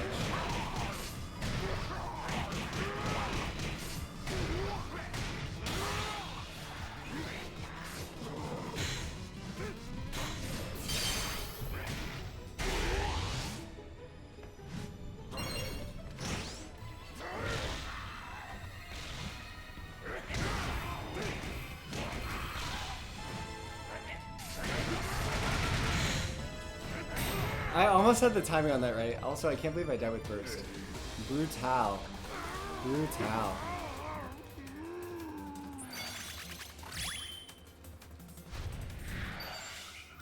Keep playing me, Junior Jam.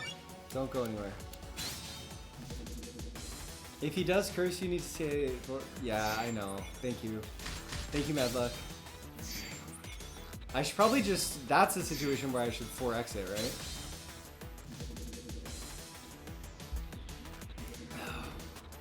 100%. But yeah, okay. You can also just low sense. Interesting. Thank you.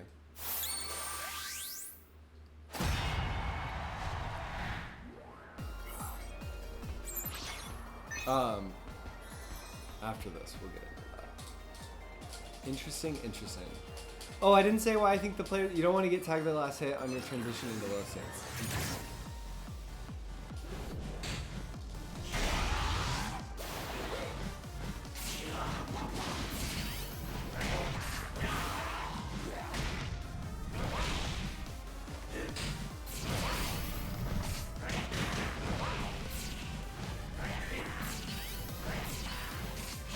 Do you know this tech, Madluck?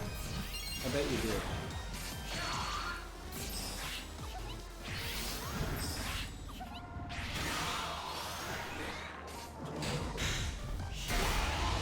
the tech to do 4x in place. Oh, shoot.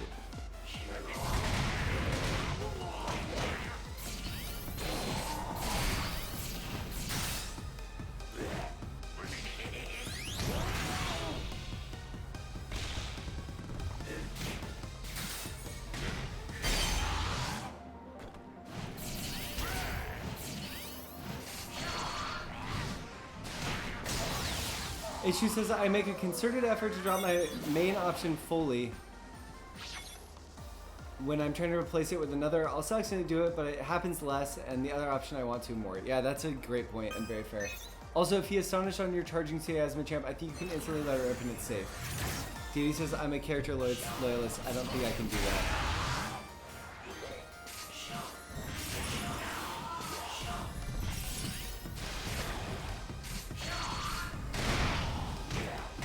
Hydro Pump cancels in this match are pretty good. Bad.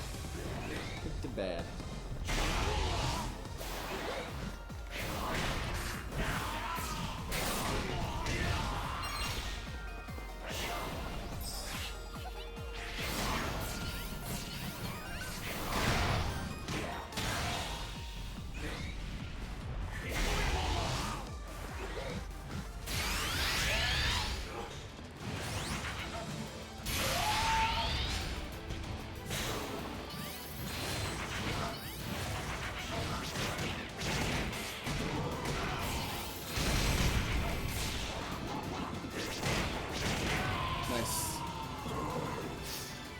Astonish is a good move. DD says, I feel like we can catch a lot of Gengar's options from my experience. Yeah, I like, I actually do like, can Suicune...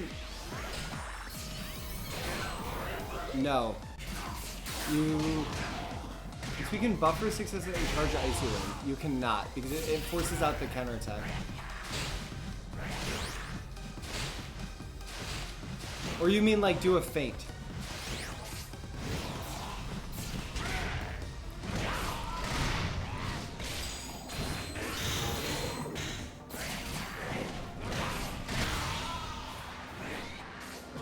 Maybe you mean like a feint.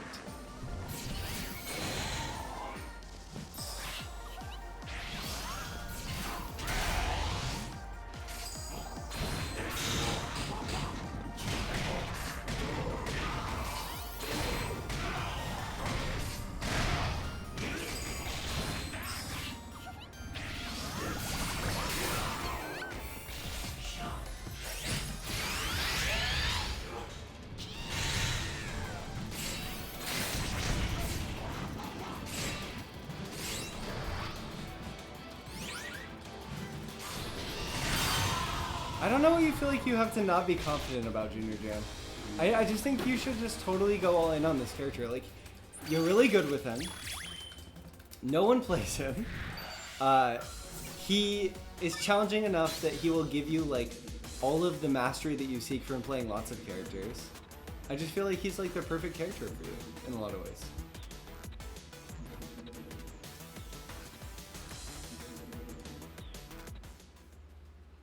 I just feel like there's no reason to doubt yourself. And like, what's the worst thing that's gonna happen? You know you lose?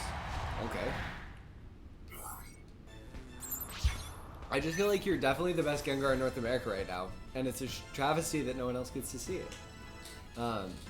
Just play him. Like, I don't know. If he's the most fun character you play, it seems like it's worth it.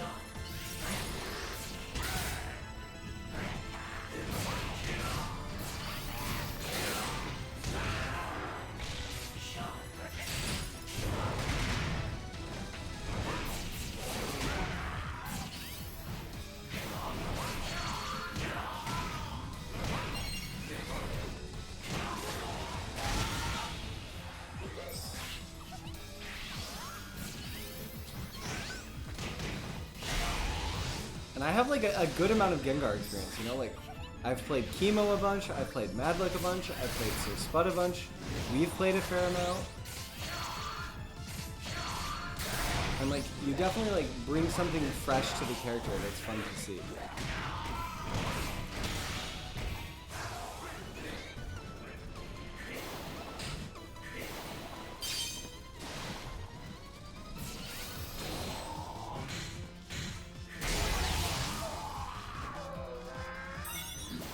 Mutator, welcome to the stream, dude. Don't worry, I will definitely be streaming again soon.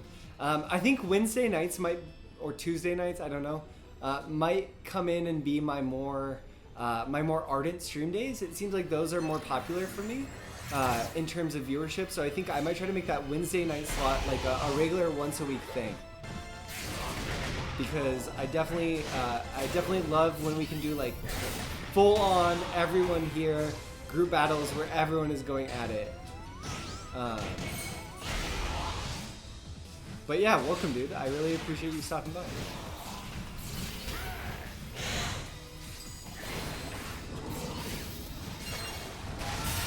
There it is. There's the hydro pump we needed. I gotta get some wins to get my count even, and then I can switch back. Munster, I am doing group matches. I'm playing Junior Jam in a best of 3 with Suicune, and then I will switch back to searching in groups. So I will then continue doing group battles after that. But yeah, Junior Jam has me tilted because he blew up my Machamp so hard. It was like Mount St. Helens. It's just 2 golden letters, I thought.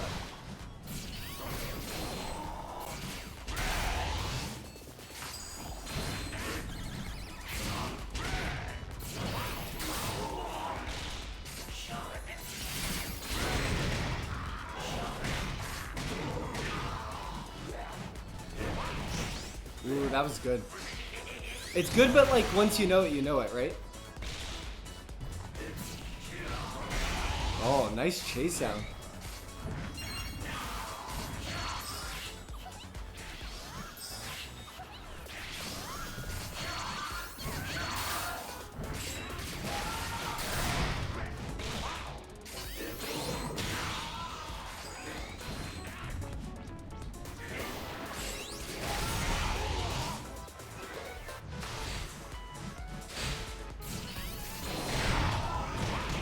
Good pickup.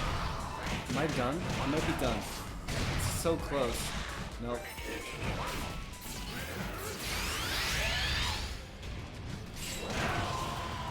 I wish I could mirror cut that. That'd be so sick if I could. Madlux says, I'm assuming you know Astonish is a projectile, right, Birdside? I do, but it's a really hard projectile to counterattack.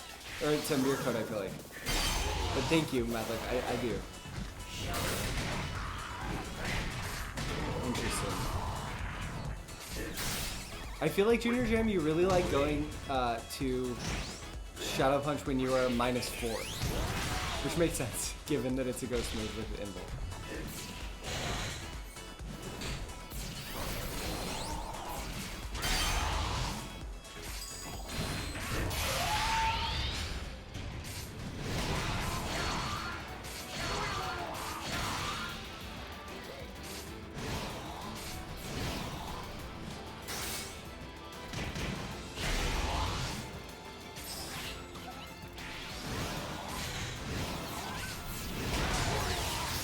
Is Icy Wind the best projectile in Pokken? What do y'all think? Is Icy Wind the best projectile in Pokken? What's the best projectile in Pokken? Not counting lasers, not counting lasers. Weavile JA? No.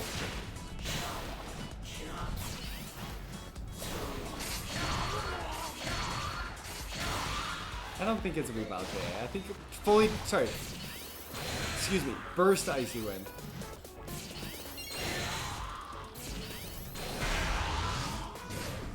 Guard F1. Does that even count as a projectile? I guess it does.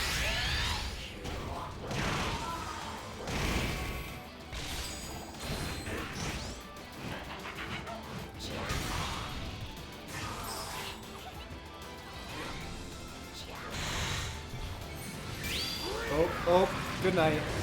Good night, sweet. Yeah, I meant burst Icy Wind, sorry. Not radar Icy Wind for sure. Great games, Junior Jam. Junior Jam taking me to town today. I am going to continue on and keep searching my group. Good stuff, Junior Jam. That was an amazing, amazing play from you today. I really hope that you'll like go head. Thank you for the games too. I really appreciate it. I hope you'll go like head first into Gengar because I like watching your Gengar. I feel like you like playing Gengar. It's like good for everyone, you know? It's good for everyone. So I'm continuing to play group battles. I will be searching in this group. If you would like to play, come play me. You don't have to, just if you want it. Just if you want it. So while we're waiting, roguelikes. My uncle's watching my stream, that's hilarious. He called me Ice. What the heck? Damien, what is up, Damien?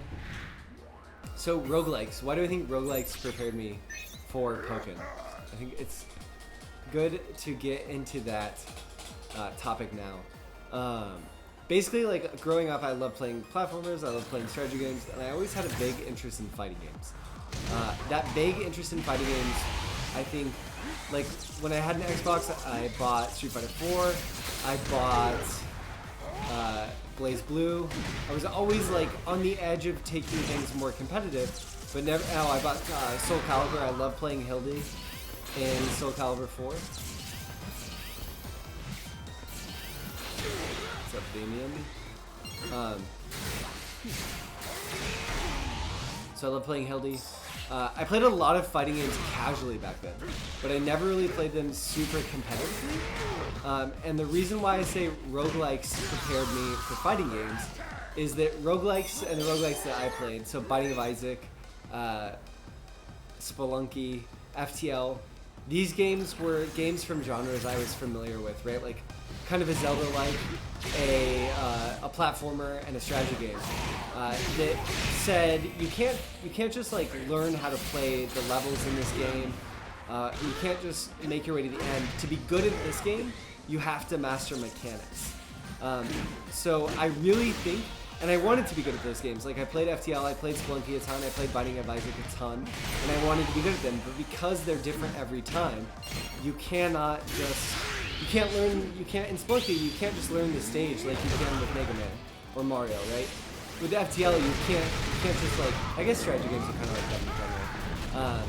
But in general, like test your understanding of the mechanics a little bit more. And then with like Binding of Isaac, it's like you can't just learn the Zelda dungeon.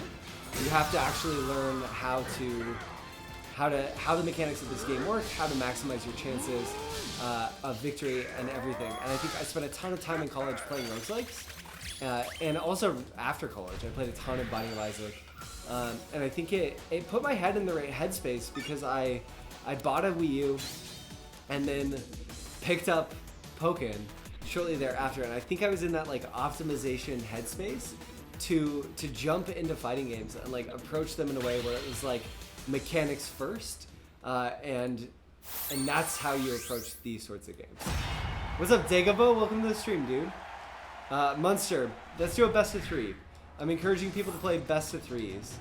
Welcome to the stream, Dagobah. How you doing? Play any Pokken lately?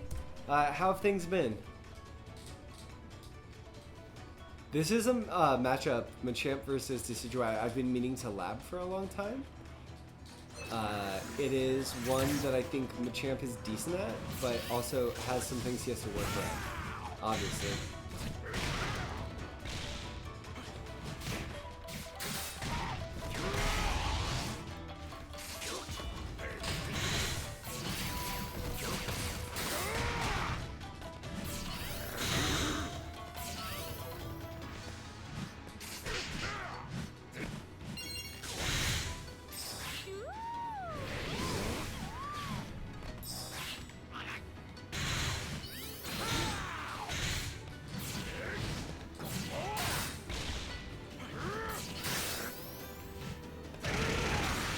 Beware the instant jump JY, yeah, 100%.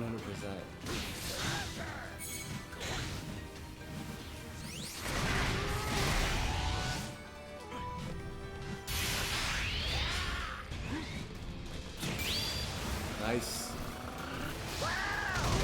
Beware the instant acrobatics out of nowhere. Dagobah says, I'm chilling. Haven't been playing a lot of Pokemon recently as I've been working out a lot of like stuff. Nice stream with TC the other day, getting back into things. That's awesome to hear, dude. I hope you're doing well in general.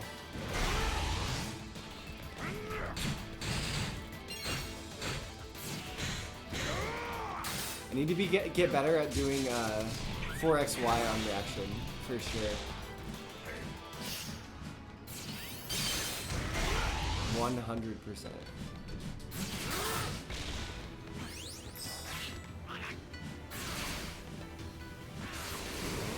What is this? Timeout Machamp?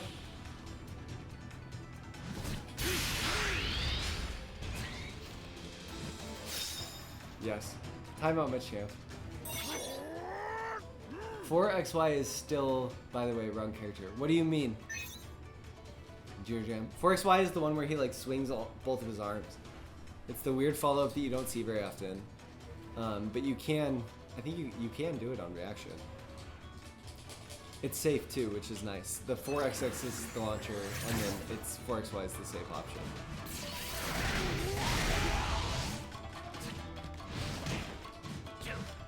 I had to try it.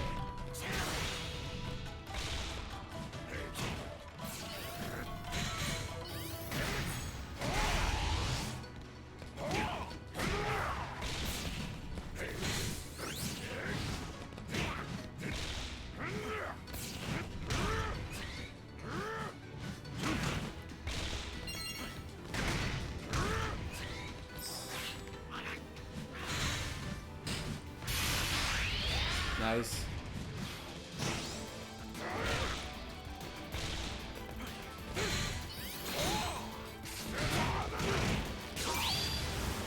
That would have been so sick if I knew close combat was a heavy.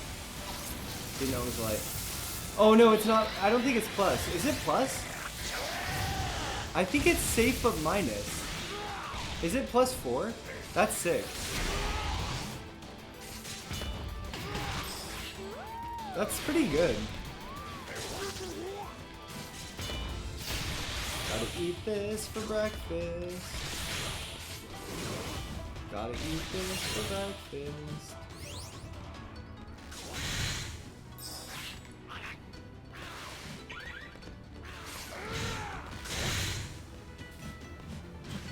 Oops. Oops. What's up, Queen? How's it going? Wow, it's +4. That's super sick. That's super sick.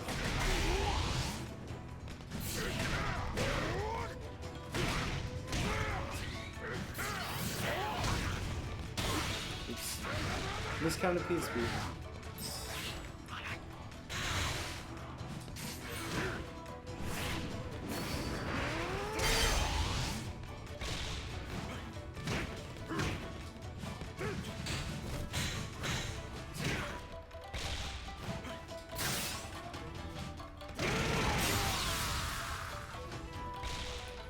Evil setup with the Frogadier and the submission, yeah, pretty sick. Armored option that can go into a launcher and can also be plus. Machamp is so fair. He's so fair. Oh, will you have? Thank you, Monster. Will you have the frame data sheet open, someone? Can you let me know how many I-11s Machamp has, including grab, just because it's fun?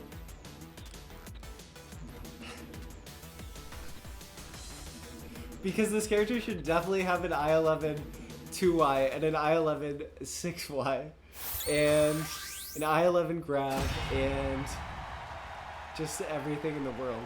He should definitely also have a plus. He should definitely have a +8Y. In field, he should definitely have an I-11 JX. That's crazy. Is that true? That's wild. JY can technically be I-11 too. Ridiculous. What a ridiculous character. I should, yeah. What a ridiculous character.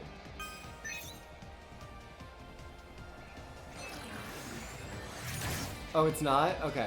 Thank you, Mutator.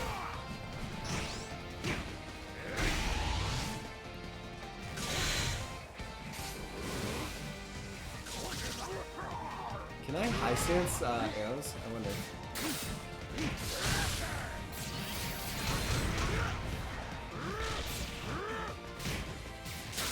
Oh, nice. Good stuff.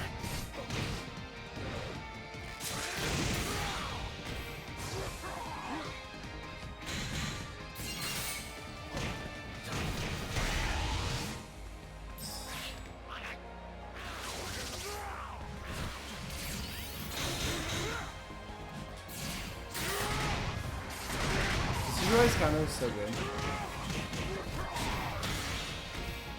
This Japan dance.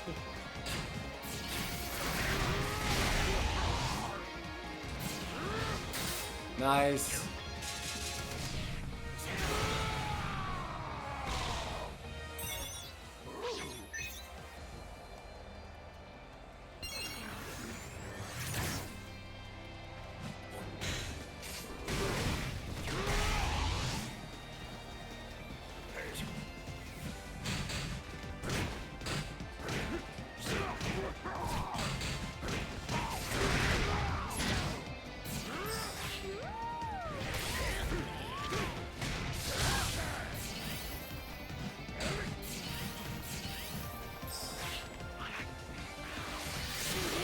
Oh, nice. Good way out of a bad spot.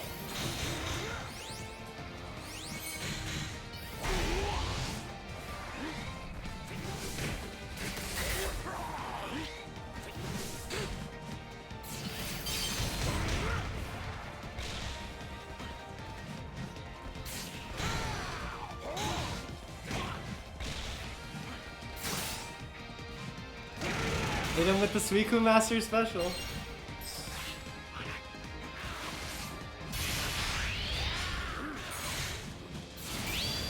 Uh-oh. I asked for that one. I asked for that one. Is there a question? Sujure has possibly the best normal CA in the game. Sceptile, Sujure, not sure who's better. I think Sceptile. I think Sceptile has the best CA in the game for sure. Sceptile CA is just so good.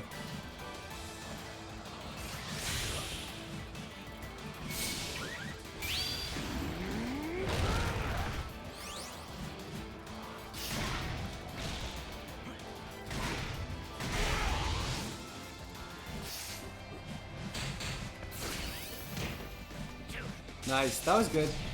Bought you a lot of time. It's gonna be really tough for me to come back now. Oh yeah, it's over. Nice, that was good. Sujure's got the Ghost Dash though. Sceptile's Dash is even dumber. Sceptile, I think Sceptile's is the best just because of... Decidueye's is really good, but Sceptile's just feels even dumber and his CADC is so good. And the Ghost Dash is good, but it feels less universally useful and more matchup specifically useful than Decidueye's. Decidueye CA? I do think that we haven't even begun to see the maximization of Decidueye's Ghost Dash though.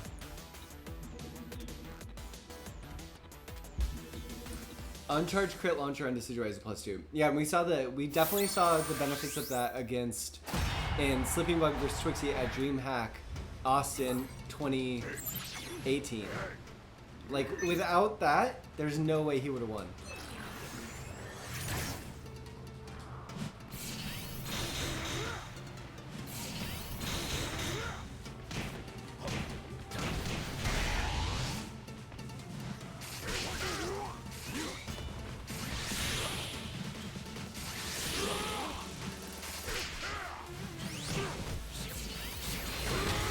Oh, that was interesting.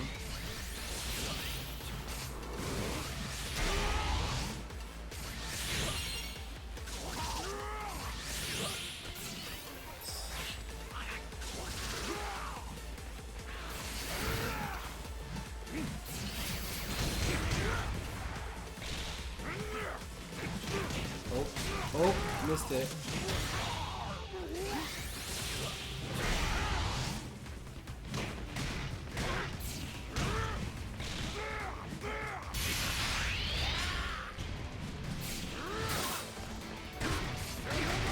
It buys me time. I like have to do it, but it feels bad. I have to do it, but it feels bad. Oh, that's punish. Oh, I stole that. Give me the nuggies. Free my soul.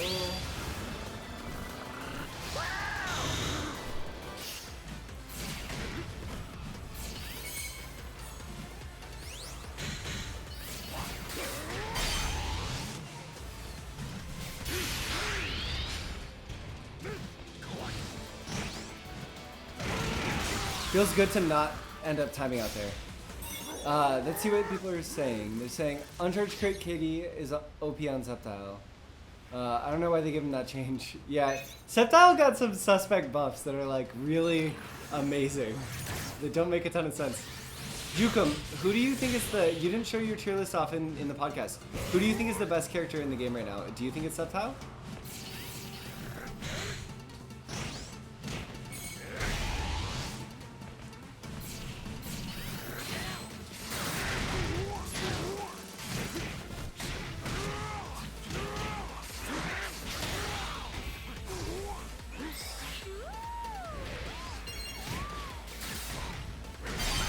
Curious to hear.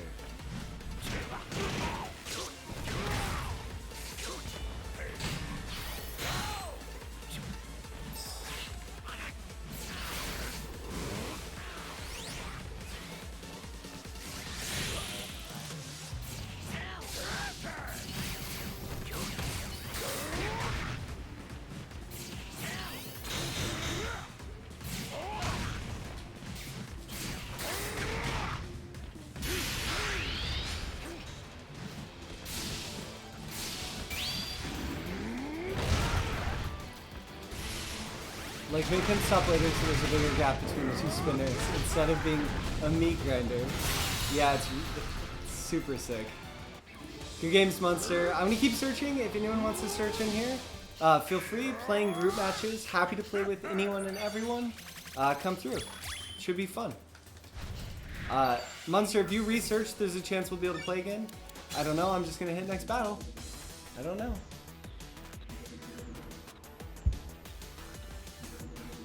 Jukum says, about my tier list question. Jukum says, I never made a tier list for Pokemon before. That's something I want to do someday. I'll definitely be excited to see that coming. Oh, this is Mad Luck. What's up, Mad Luck? Good luck, have fun, dude. Also, I don't think if I were to make a tier list, how well it could be the lower to mid tier characters, I really don't know, and placing them, I mean. Yeah, that's always tough. I like to do it in part just because it helps me have a snapshot of where my head was at a specific point in time about the game. So even though like I'm not 100% like committed to my placings always, it's sometimes it's fun to just put a stake in the ground and say like, this is what I think right at this moment, or what I felt confident enough to say I think out to the world, and like link the patch or like say what time of year it is as a way of saying like, this is for now, it's not forever, you know? I know you probably feel pressure, but you don't always have to like commit to it forever too, you know?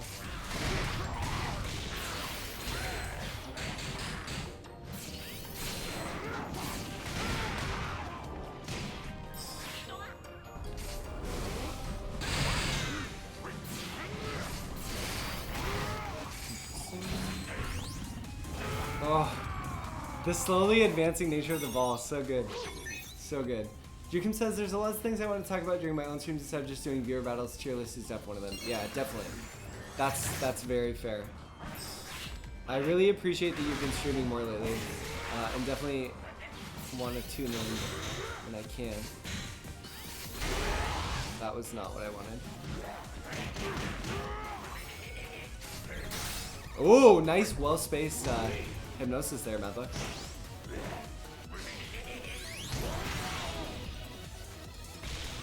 Yeah, I agree, Jukum. That's like the pressure I feel too, but I'd rather just like exist in the world, even if only for me. Like, I like looking back and being like, wow, I was silly for thinking that.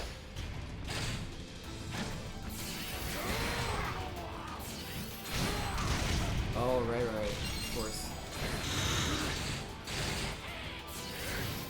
Nice, Madluck.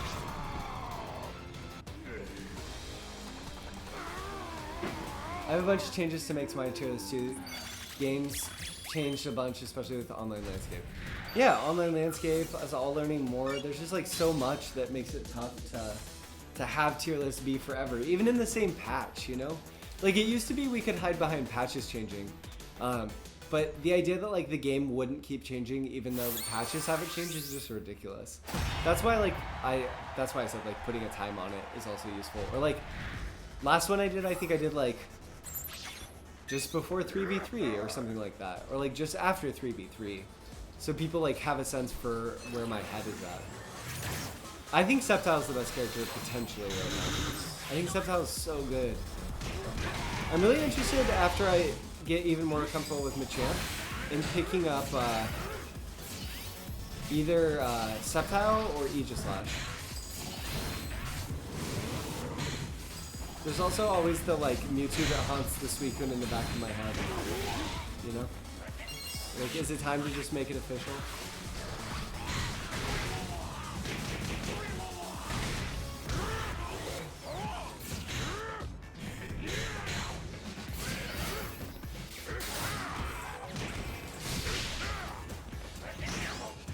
I don't know, but maybe.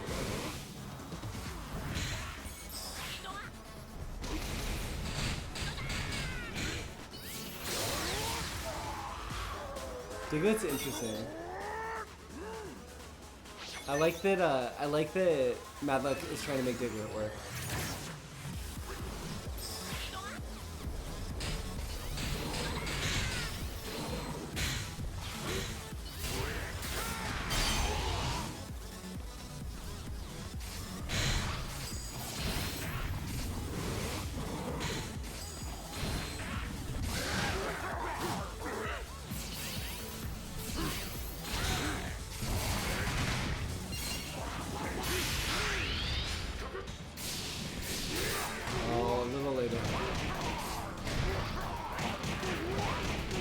first on Raiders yet, I guess.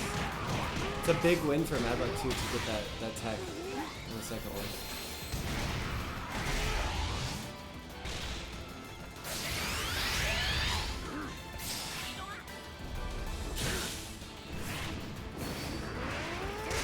I'll give you the group in 1 second, my friend.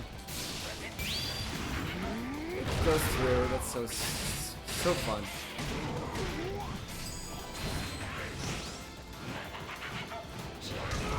I'm really curious to hear what y'all said. Okay, Jukum said both good choices on Tip Top Lifestyle, so I hope you go with him, haha. And H2 says Aegis Slash definitely has potential for top character. It's odd that only Euclase mains him. Yeah, I agree. Submission is so fun. It's just like fun to throw it out too.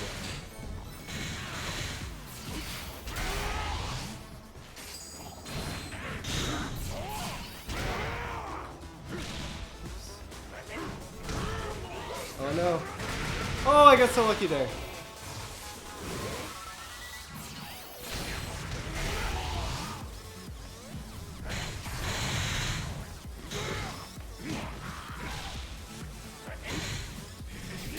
Nice.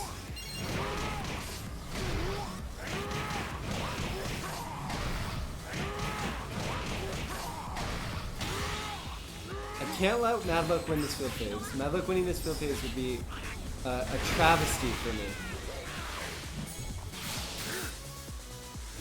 Madluck wins that field phase, I'm doomed. With how good we currently understand the best characters matchup spreads, to be a contender for best character in the game, I think you can only have one slightly losing matchup. It's interesting. So who do you feel like there's 4 to 5 characters that might be true for?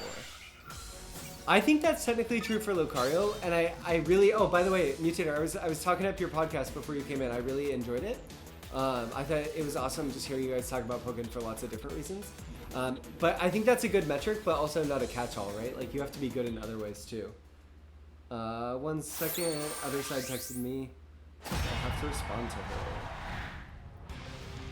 her. This is so fun, Madluck. I really appreciate you coming out and always playing for my streams. It's very fun having you around.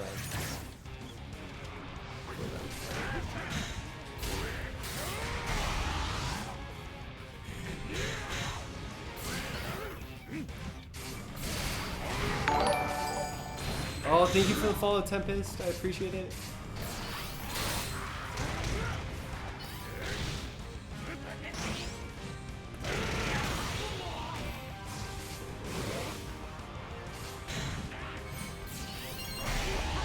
Every time.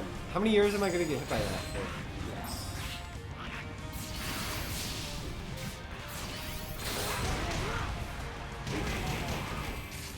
Oh, I was sure by now.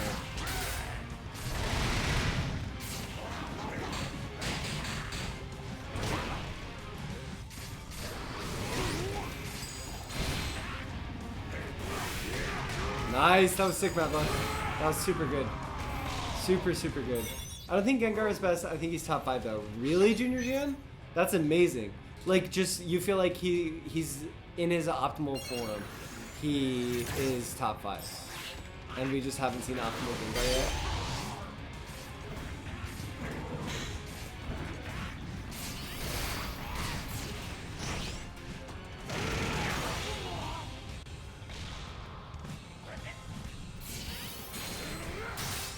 Lucifer says matchup spreads are what determine viability. We just reason with their spreads are based on what we value their kits.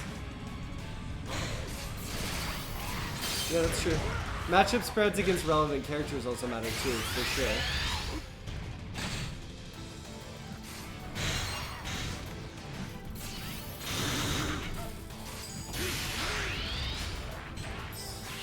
But I think you're including that, I'm sure.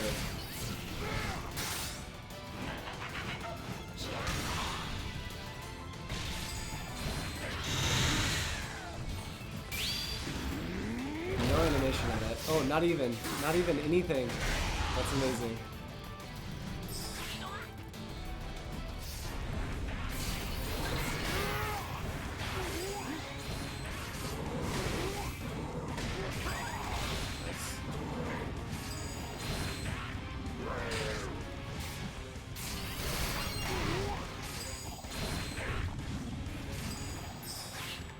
9 seconds. I can do this.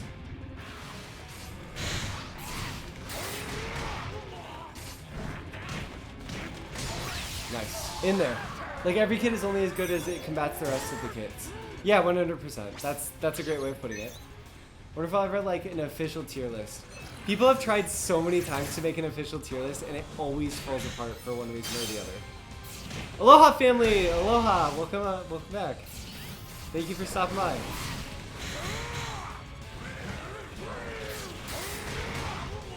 Appreciate you. Stop by the stream as you always do.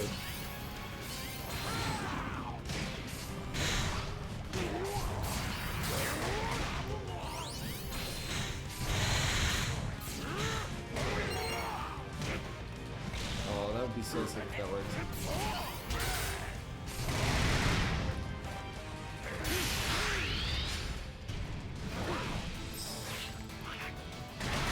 Oh, I jumped the wrong way. Good games, Mad Luck. UDL, welcome to the stream, man. How's it going, my man? What is up? What is up? What is up? See, I'm playing in here. Anyone who wants to stop by, please do. We can play some Pokemon together. Save me like Frog saves Burnside. It's awesome, Mad Luck. I appreciate it, dude. Aloha family says, oh, one more. I hit rematch, so one more. Aloha family says, it's been grinding Super Smash Bros. Ultimate since it's about 6:45, so I missed the notification that you're streaming. I hear that. Who do you play in that game, Aloha family?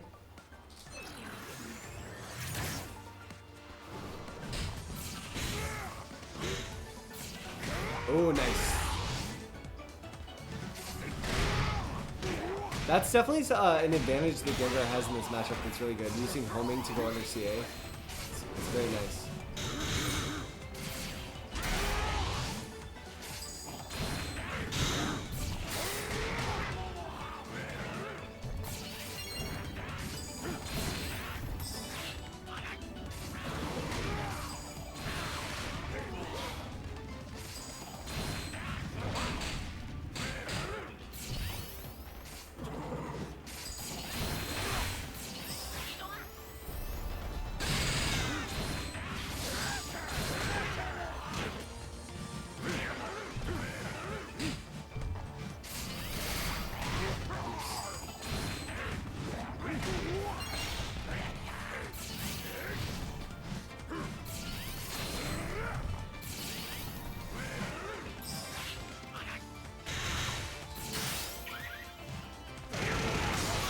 Oh my gosh, Machamp, please.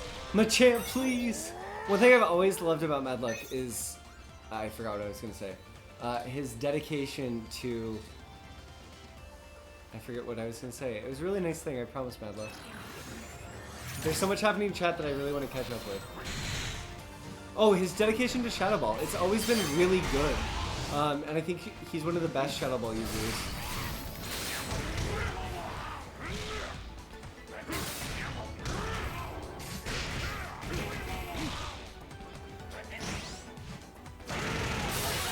GG's, Mad Luck. I appreciate the games, dude.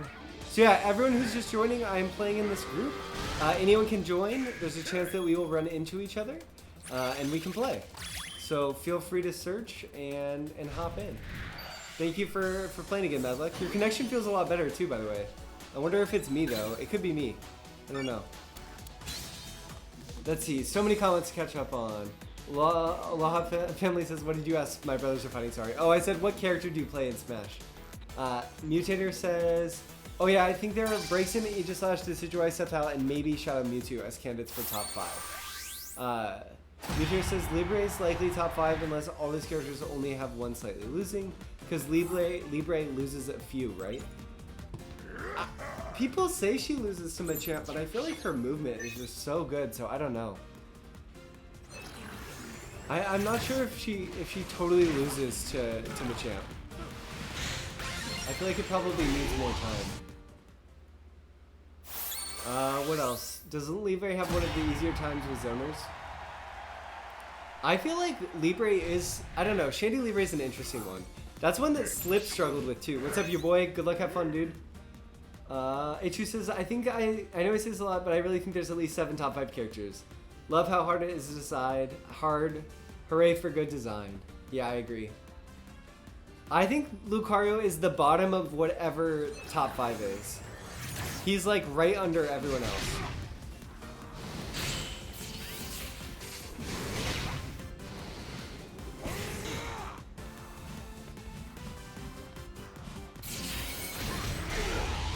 Totally solid, but not totally excellent.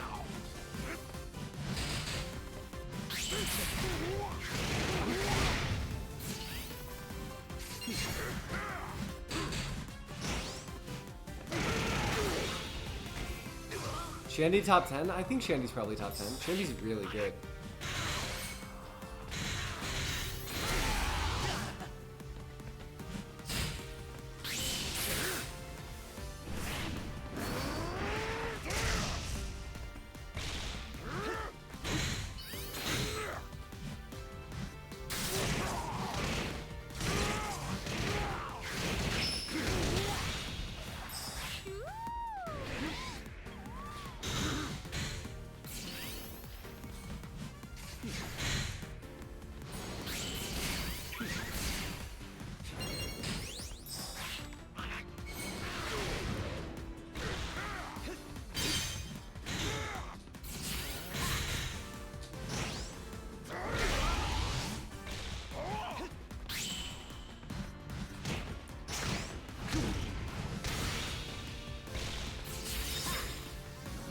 Lucky, lucky. Lucky, lucky. Mutator is now hosting me. Thank you so much for the host, Mutator. We are up to 33 viewers, which is pretty swell, if I do say so myself. Thank you so much to all of you who have tuned in to play or just hang out and watch.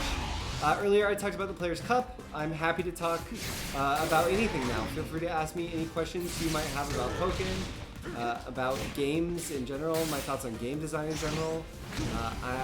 Anything. I like this conversation that's happening about Lucario, and I'm happy to add my thoughts in a moment here.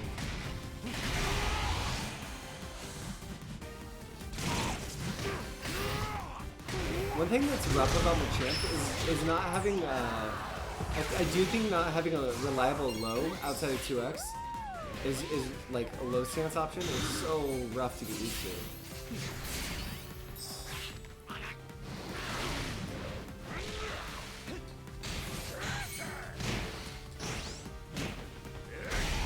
I think I burst it.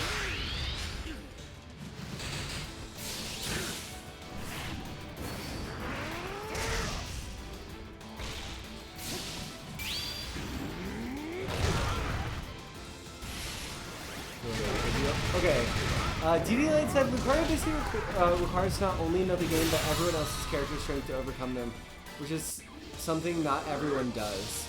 I agree, DD Light, but I think we're talking about top level too.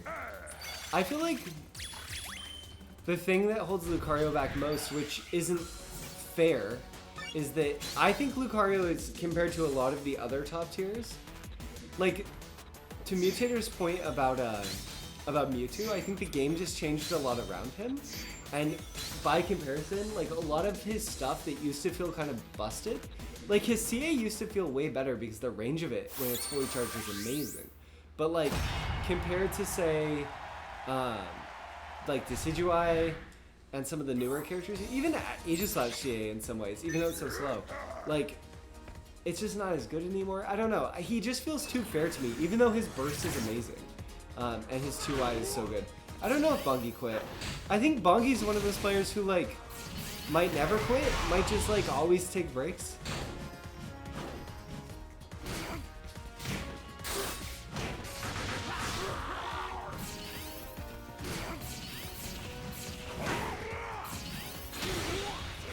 Nice, good stuff here, boy.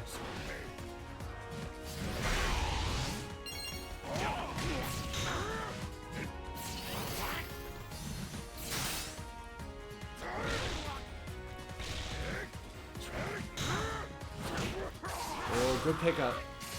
Good cover in my jump back. That was awesome. Ooh, just barely.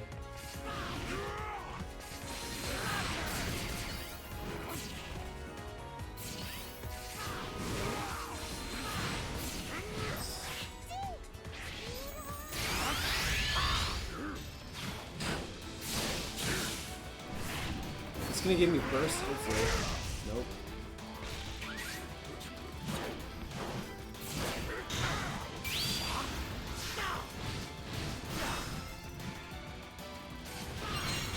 At least it got me out of the situation. 12 seconds, so I have to make something happen.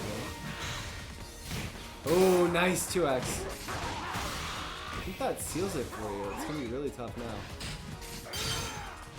Nice. Good stuff. What's up, Wonder Chef? Welcome to the stream. Slash TA sucks, but it has... I'm not saying it's as good as Lucario CA, but it has some decent properties. It's very tough to stuff out, unlike Lucario's. Welcome to stream, Garchomp. Oh, I meant Dragon Slayer. That's funny. I just called you Garchomp. Sorry, man.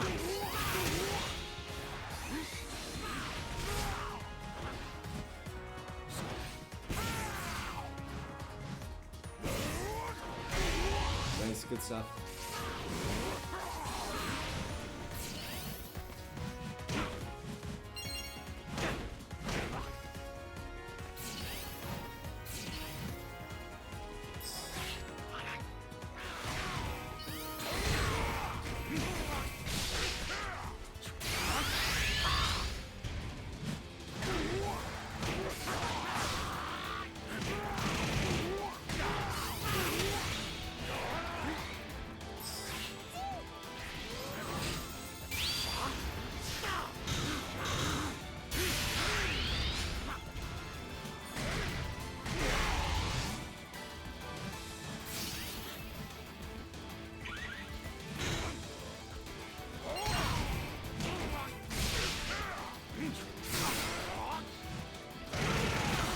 Quite enough.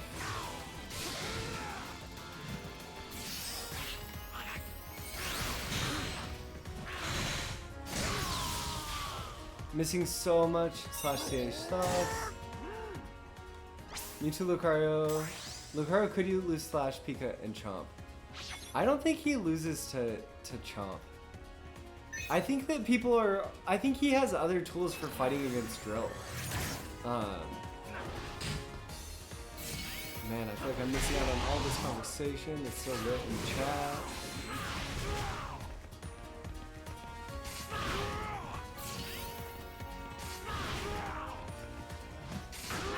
Ooh, nice bone rush on the action there.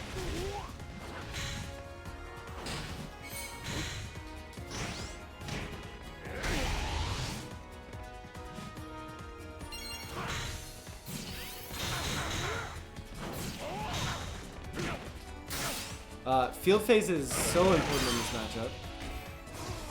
Like most of the champs matchups. Interesting. Okay.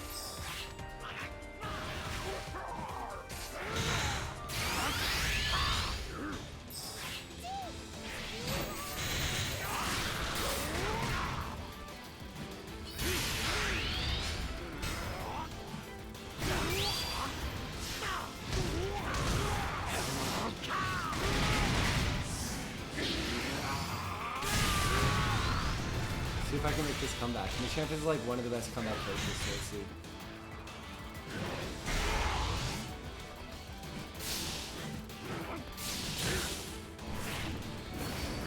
Is that enough? Blessed by Jirachi? No. Great games, your boy. Thank you so much for playing, dude. I really appreciate it. Here is the group. If anyone wants to come in, come play with me. H2 says, personally, I think Aegis/GA is better than Luke's currently. Mostly because of how high it hits. I don't mind being in disadvantage after CAs though. I kind of agree, H2. I think Aegis/CA is a little bit underrated. A little bit underrated. Oh, that was too much.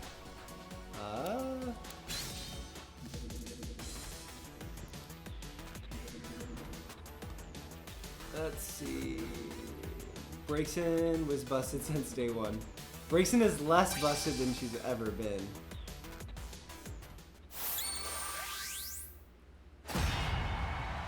So yeah, I'm searching in this group. If anyone would like to play, feel free to stop on by and come play with me. Lucario. Deity Light enlightened me to so much about Lucario earlier that I really appreciate. The code I am posting as I go. Here's the code. I'm playing with lots of people, so it just depends on if you run into me, but I encourage you to play best of threes with anyone you run into.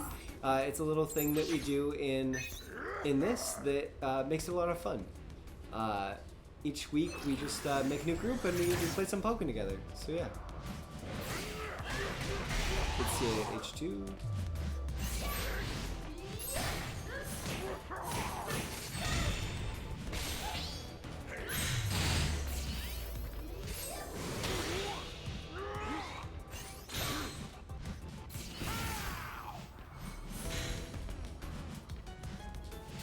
Oh, I missed it.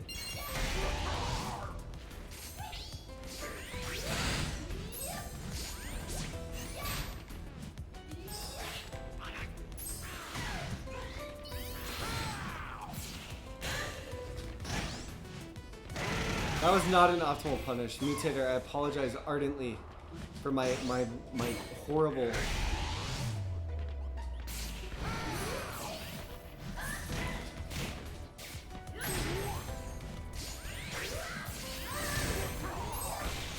horrible decision making.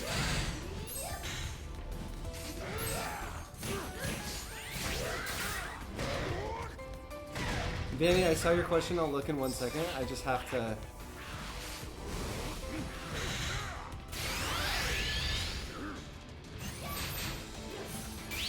Nope.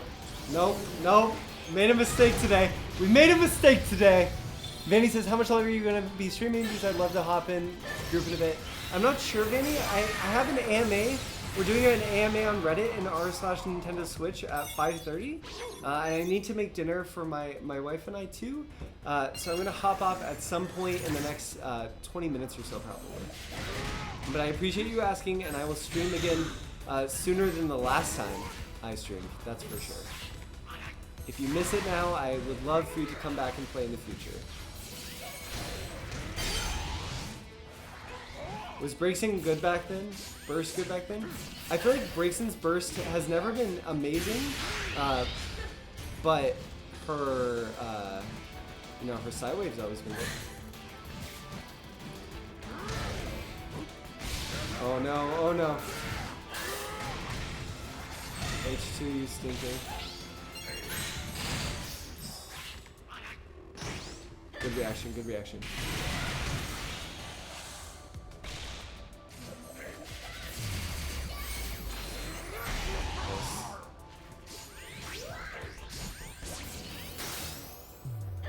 Good grab.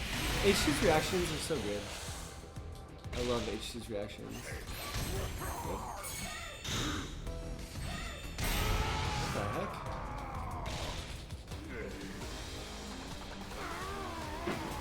Nice. Awesome, Danny. Oh yeah.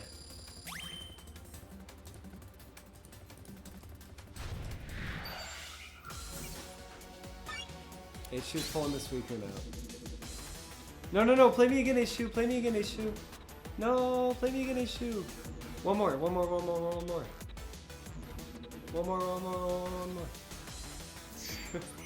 I wanna go Suicune against you.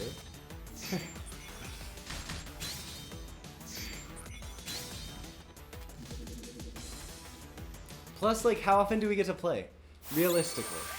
Oh, also, can everyone see my Marie back here? I said this at the start of the stream, but Maya, my wife, was like, Brendan, your stream background is not as good as all of your co-commentators who have all these plushies. So let's order a plushie for you. So we like went online and we like looked for a plushie that we thought would be great. We thought we were ordering this like giant Marie, and we got this like tiny baby little Marie. This tiny baby Marie. Level 1. Just a level 1 Marie.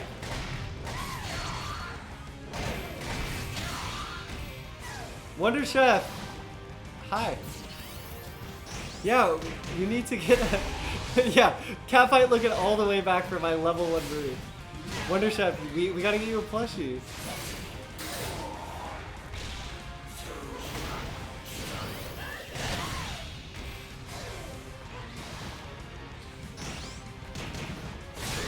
We gotta get you a plushie.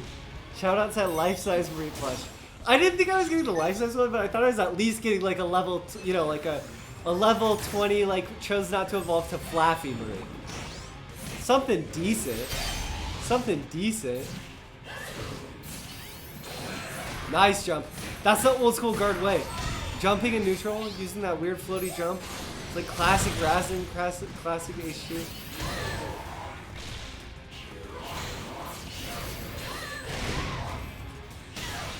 Dang. 7x tech versus guard. Not bad. Not bad.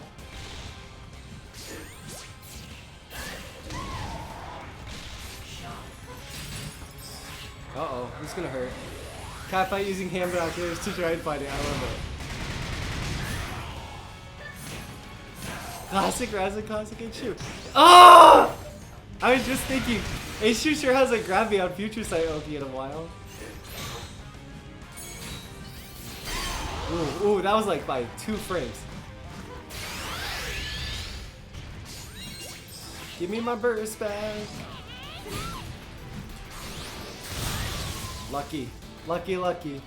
Lucky, lucky. But now we have to finish the best of 3. Now we have to finish the best of 3. I love when I love when you're in chat and I make some weird choice like a Blizzard like that and you're always like, I really appreciate it. It keeps me in check in the background. But yeah, my little Marie. I'm gonna put him in the daycare at some point. We'll level him up to a bigger Marie. Maybe we'll make the giant Marie. Isn't the giant Marie like $500 or something?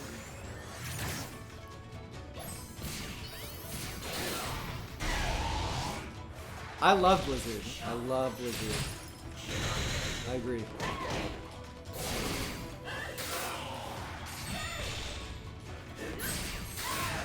Oh my gosh. Put Entei or Raikou in the game with CAY. I don't even care what other moves they have. They could be just boxers for all I care, and I would love to play them. Just give me another CAY. Please.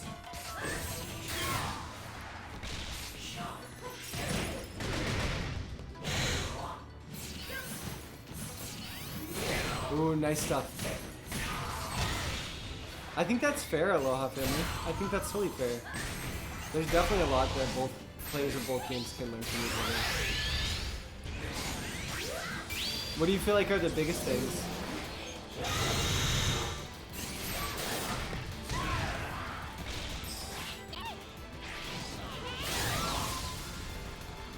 Remember, each step you take is 1 HP. Okay. I was gonna do like a bicycle kick for you to get a lot of steps in, but I don't have enough room at my desk.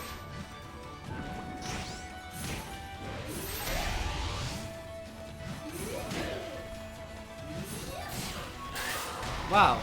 H2, what a bait.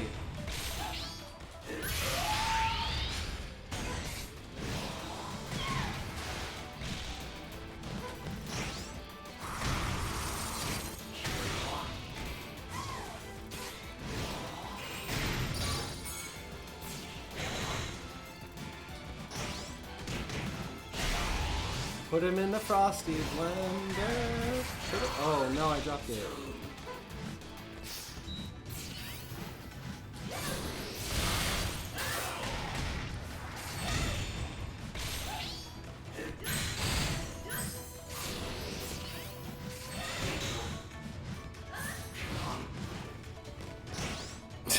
That was great. That was excellent all around. Put him in the Frosty blender.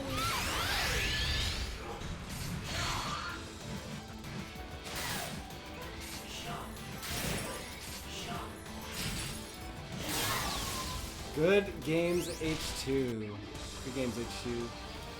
Okay. Thank you so much for playing in the group all day, H2. I really appreciate it. It's always really awesome having you in the streams and hearing your opinion on stuff. And just being your friend. So thank you. I'm gonna play probably one more and then I'm gonna run. One more. We'll see who the fated final competitor is. That's fair, Aloha family. I feel that. I feel that. Can't escape from crossing fate. Can't escape from Mewtwo hate. That was like 2018. Jukum, what's the most busted thing about Sceptile?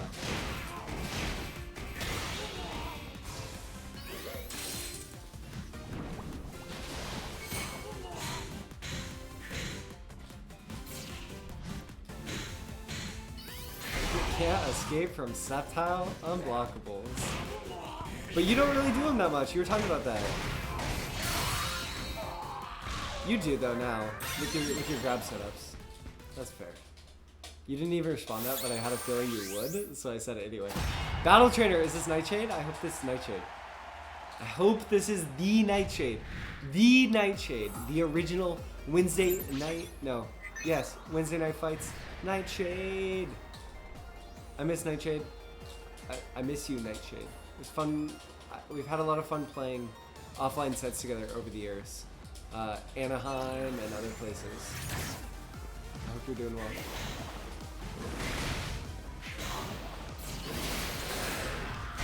This matchup I get to play Bully Sweet. All Bully Sweet.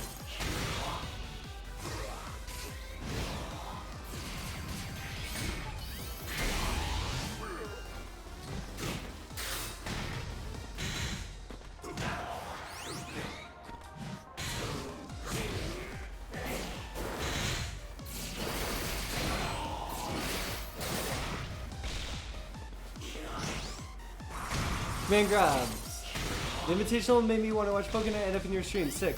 Thank you so much for stopping by, Command grabs. I really appreciate that, and I'm glad the Invitational made you want to watch Pokemon. That's really great to hear.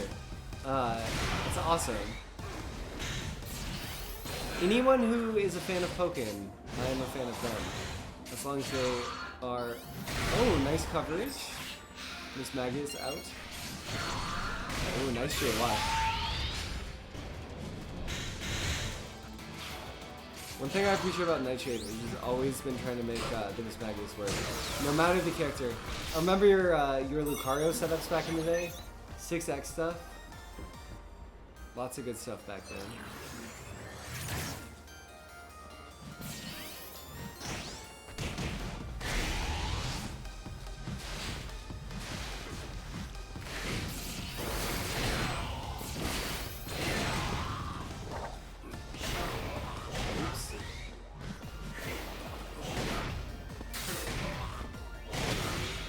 I almost wonder if I should have kept you there, but I did set up my OP nicely.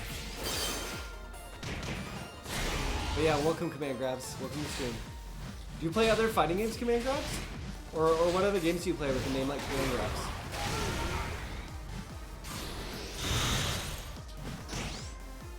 I'd be very curious to hear.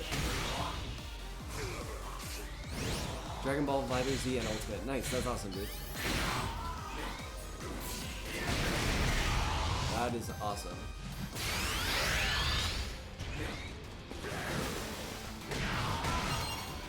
Blastoise's AY, definitely a top half of the cast AY. Amazing AY.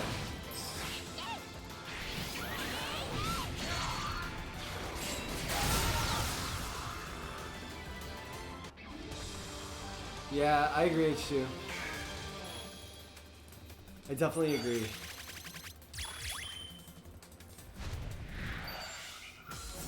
Mixing it in with cancels is nice too, and the chip is good. I wish when they gave us the cancel, they buffed the chip just a little bit, just like a little bit, to disincentivize blocking it slightly more. It doesn't do all that much chip. And if there was slightly more pressure, it would be nice. Laha Family says, actually, I might try to gather my thoughts and explain what Super Smash Bros. Players and Pokken can learn from each other. Learning the science of fighting games can definitely be beneficial in multiple ways. That is absolutely true. Learning the science of fighting games is vital. Vital to being good at them. And that's partially why I said that why roguelikes prepared me for fighting games, coming from like platformers and that sort of thing as my background work. Just because fighting games require, you can't just memorize, like a normal platformer you can master the stage, but in roguelikes you have to master You have to master the mechanics to really be good at them. And fighting games, to be good at fighting games, you have to master the mechanics of the game. 100%. So coming from that mindset is absolutely, I think, what made me able to like jump into Pokken and be ready to approach it the way I needed to.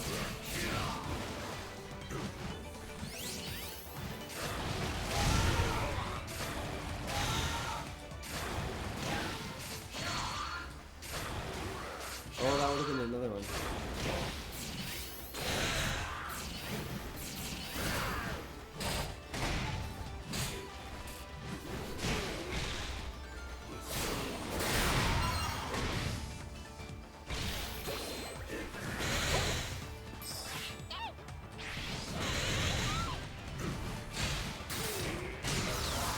H2 says, Blastoise probably is only going to take a Roarbeam Punish for the JY out. Is it vital? I guess it's not vital.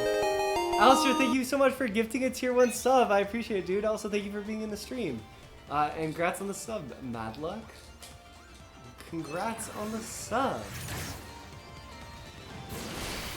Uh-oh. Ate it. Ate it. Oh, nice. What's up, Mad Madden? Welcome to the stream.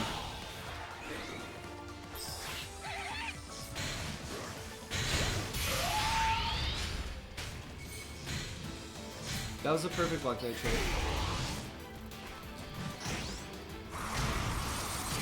Oh, I'm doing great, Mad Madden. Thank you for stopping by. I appreciate it.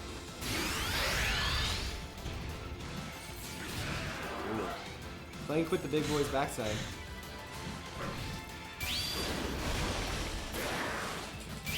Oh, try to be so fancy.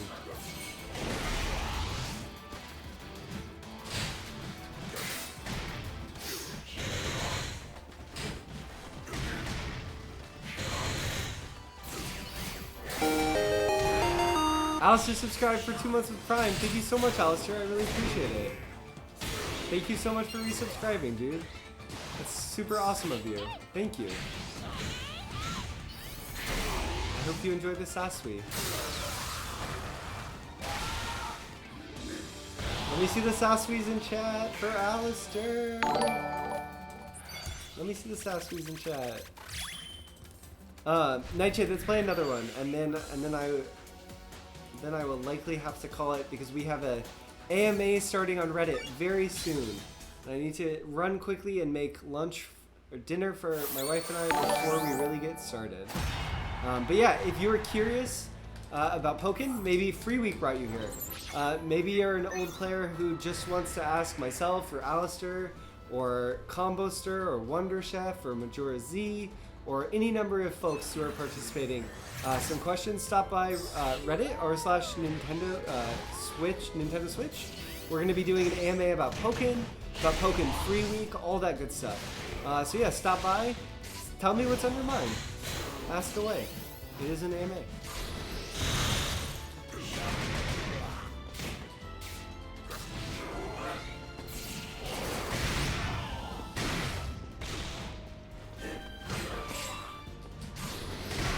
Nice, good call out.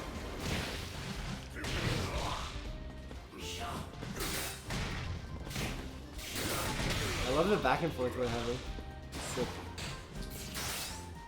Super sick.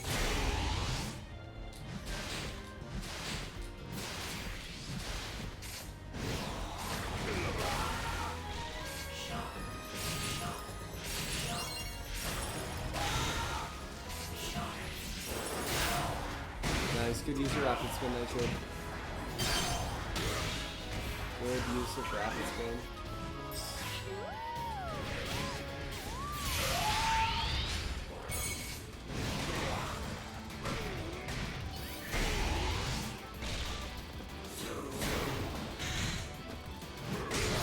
Dang, it's tough to be Blastoise. Can use 4Y so loosely because he doesn't have an I-9 or an I-11. It's just very easy to go to that option.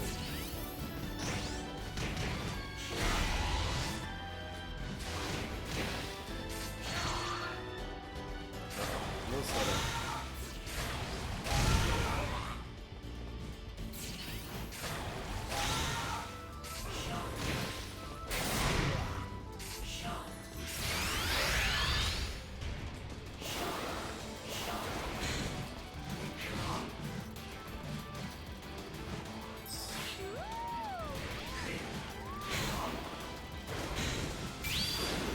Imagine if Suicune could perfect block off that. It'd be so fun.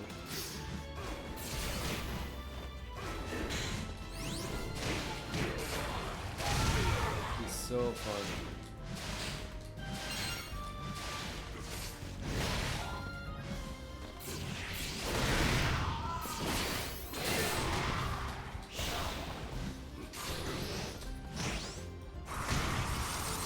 Blizzard's the best. Blizzard is the best.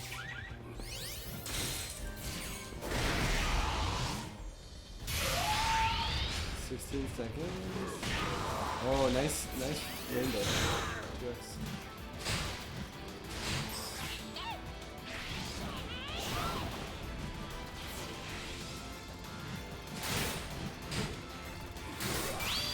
Not gonna catch, but not gonna matter. Oh, it did catch. Blastoise is that big. Blastoise is that big. And that big that he didn't finish him. And with that, great games, Nightshade. Thank you so much for the games, man. I really, really appreciate it.